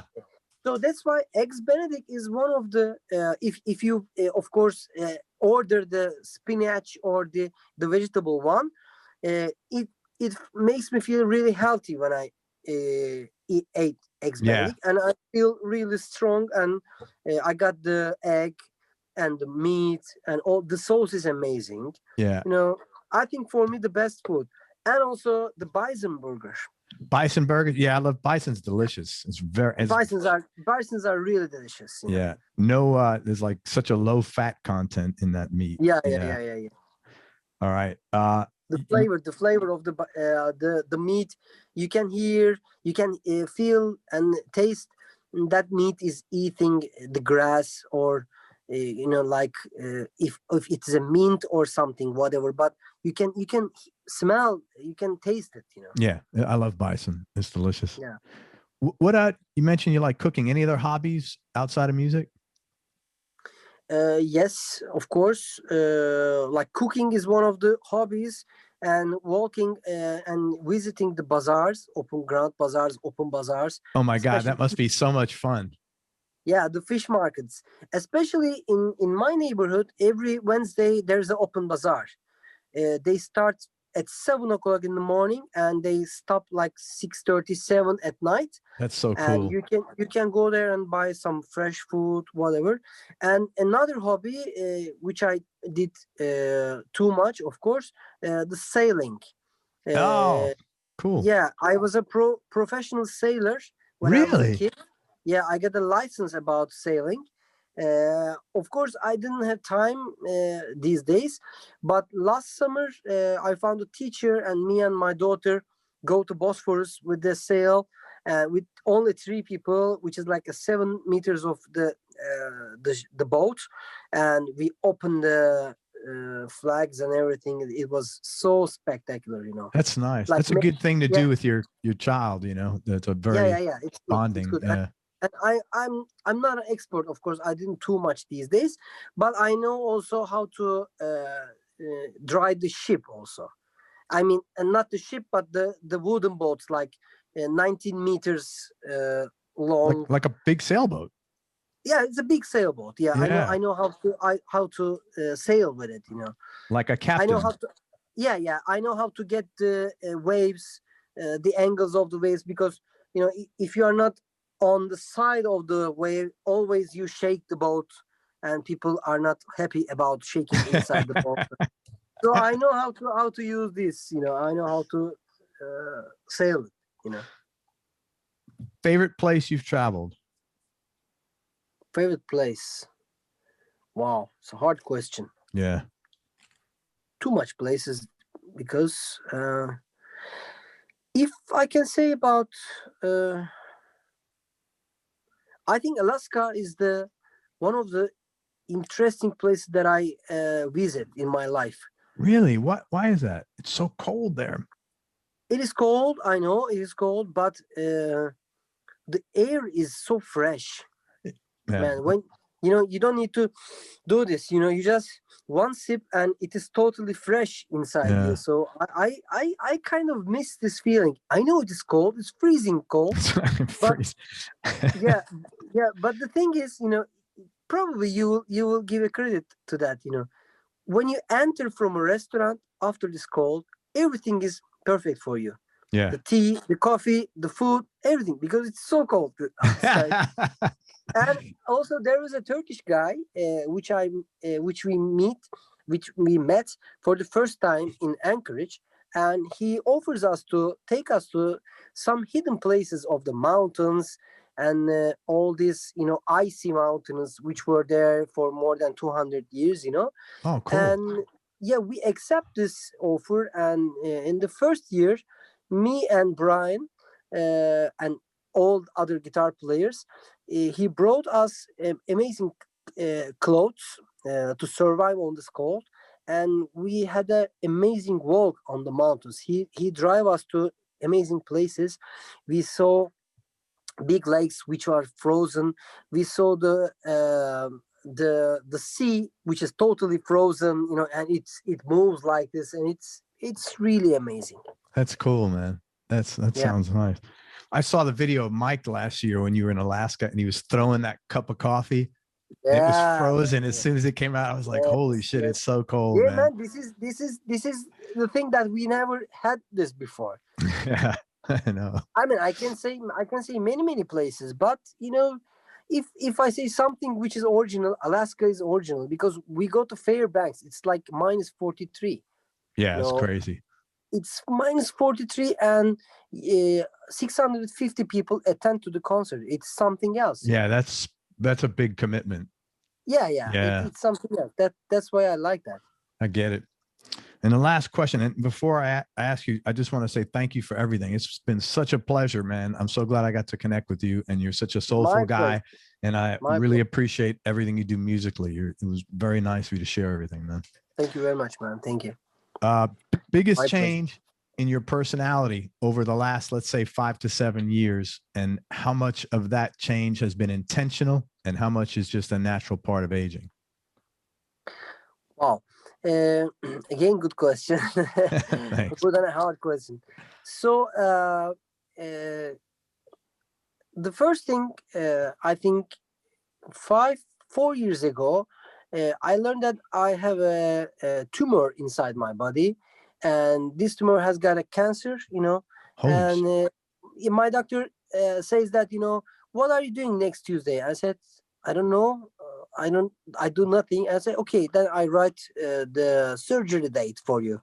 And I said, what are you talking about? Just this is like Thursday, and the next Tuesday you are going to have a surgery. It's a big punch to your face, And at that night,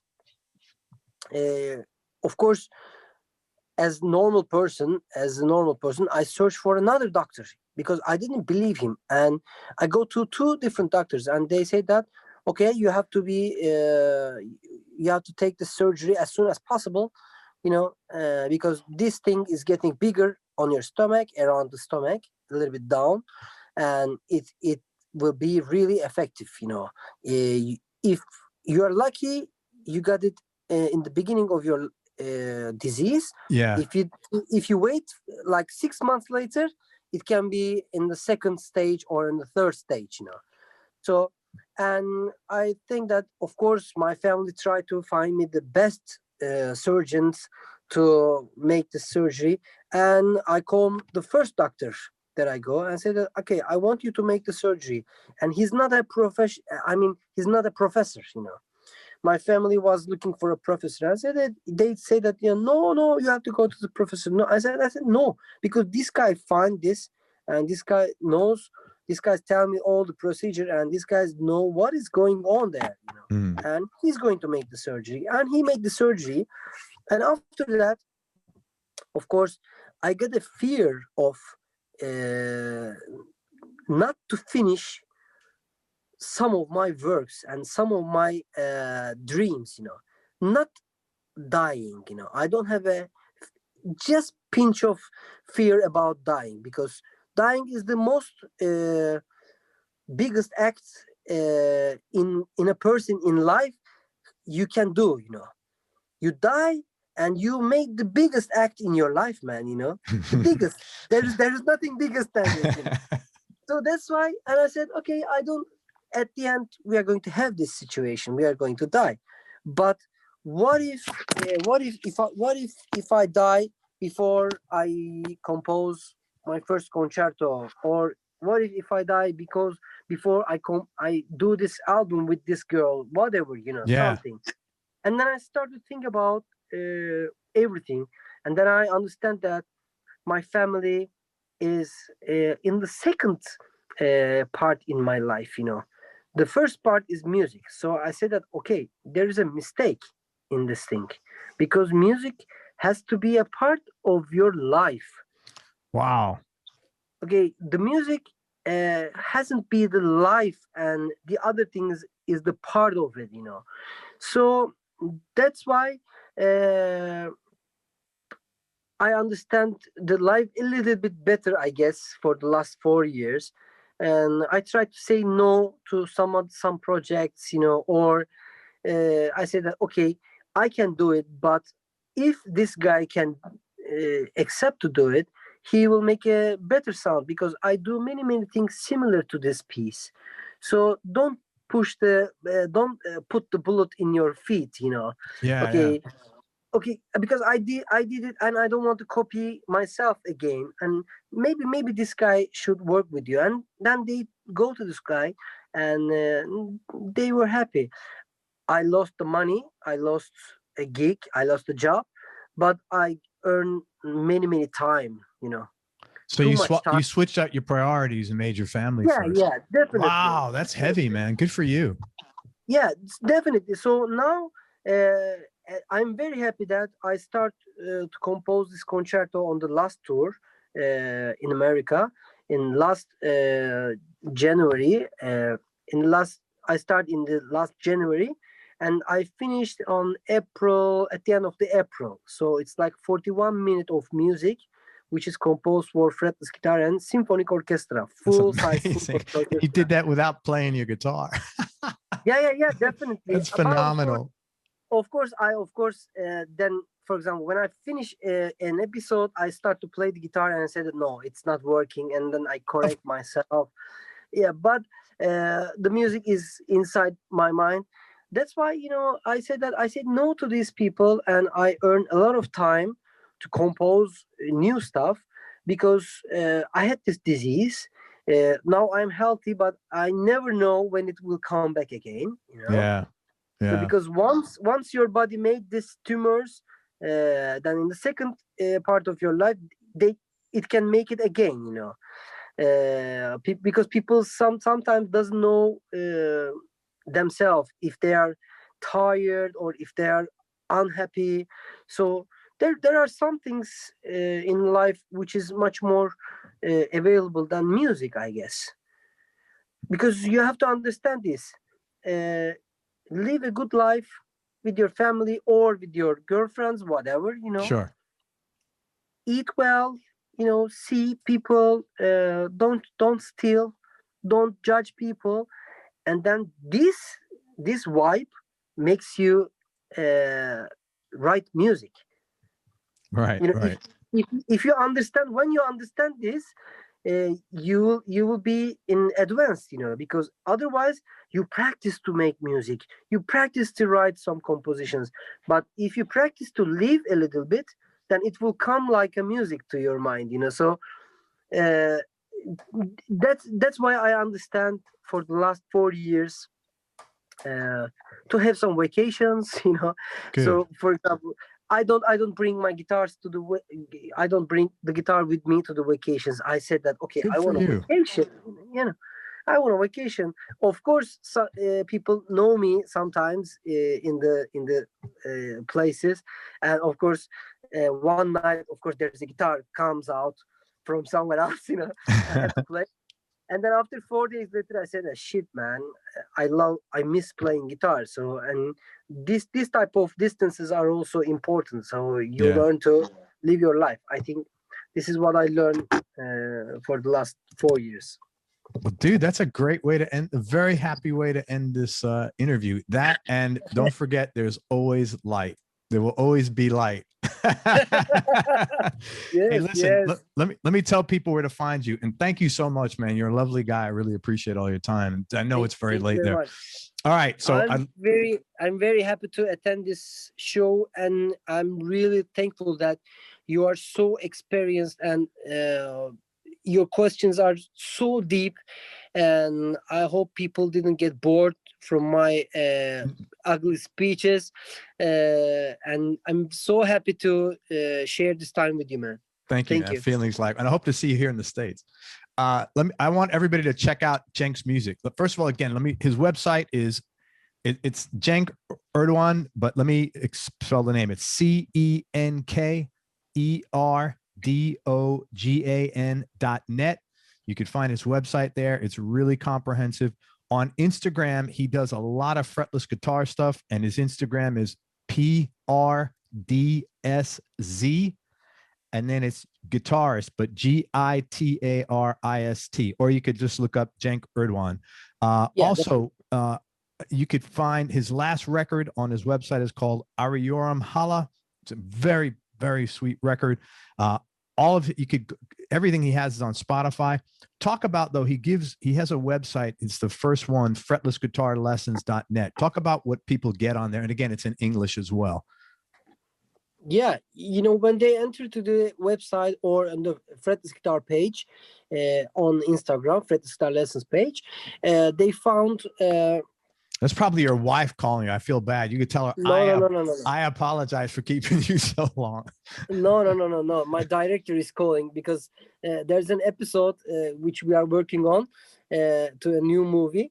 So don't worry. So when they enter to the website, they will find exercises for getting better on their intonation and how to get a good sound from fretless guitar, the techniques, and I give some of the exercises in a score also in my website. And in my website also there are some backing tracks which are played with my trio, and you will hear my playing, and then on the other video you don't see me but you saw the guys. So you can play like playing together. Play along with them. Yeah, that's pretty cool. Definitely. And that's all on fretlessguitarlessons.net. Yes. Okay. And again, the Instagram is PRDSZ as in zebra, and it's guitarist GITARIST. It's Cenk Erdogan, CENKERDOGAN.net. And I was going to ask you, do you do private lessons if anybody's interested in those as well? Sometimes, if I have time, I do some private lessons. Actually, I was teaching in one of the universities in Turkey. I was teaching production class. I mean, how to arrange pop songs, or how to arrange a song. So how to make the kick better, make the bass sound better, whatever, how to mix it better. That's a kind of production and composition course. It's not a guitar lesson. If someone is interested, of course we can talk, but I'm not a guy who can sit on the computer all the day and teach. Totally. You got too much going on, man. Yeah. You're too busy. I know many good guitar players who can do this. And of course I can help anybody to learn fretless, but those websites are really easy to start. Great. So go to fretlessguitarlessons.net. Anything else that I could promote, or when's your new record coming out? When is that, man? This is what I want to know. When are you going to play that the Bon Tambour? I'm sure I butchered that, but I'm still composing some new tracks, and I'm going to be probably release this album in maybe 5 or 6 months later. I have some coming projects, and I'm waiting for the release dates. So I don't want to give too much information to the audience, because then they don't know which one is appropriate for them. So I got you. First, maybe we will release the Ricardo Moyano and Cenk Erdogan duet album, Connected Disconnection. It's a weird name. But then maybe I will release the Tambur album, and then I'm going to record the concerto, I hope. Great. And all this will be on your Instagram? Definitely. I'm going to post every day. Do you have a YouTube channel? Yes, I have a YouTube channel also. Great. YouTube/Cenk Erdogan with G, it's, or just type my name, you will find me in every place. So subscribe to Cenk's YouTube channel. All right, man. Hold on one second. Let me wrap up. Again, thank you for everything. You're a lovely guy, man. I really appreciate everything and how soulful you are. Thank you, man. Everybody, thank you so much for listening. If you enjoyed this, please share it on your social media networks. Thanks very much to Cenk Erdoğan for everything, man. He's an awesome guy. If you want to hear and get blown away by a guy playing a fretless guitar, please check him out. Again, cenkerdogan.net, CENKERDOGAN.net. And most important, remember that happiness is a choice, so choose wisely. And there's always more light. Be nice, go play a guitar, and have fun. Till next time, peace and love, everybody. I'm out. Cenk, thank you for everything, brother. Bye-bye. Bye-bye, man.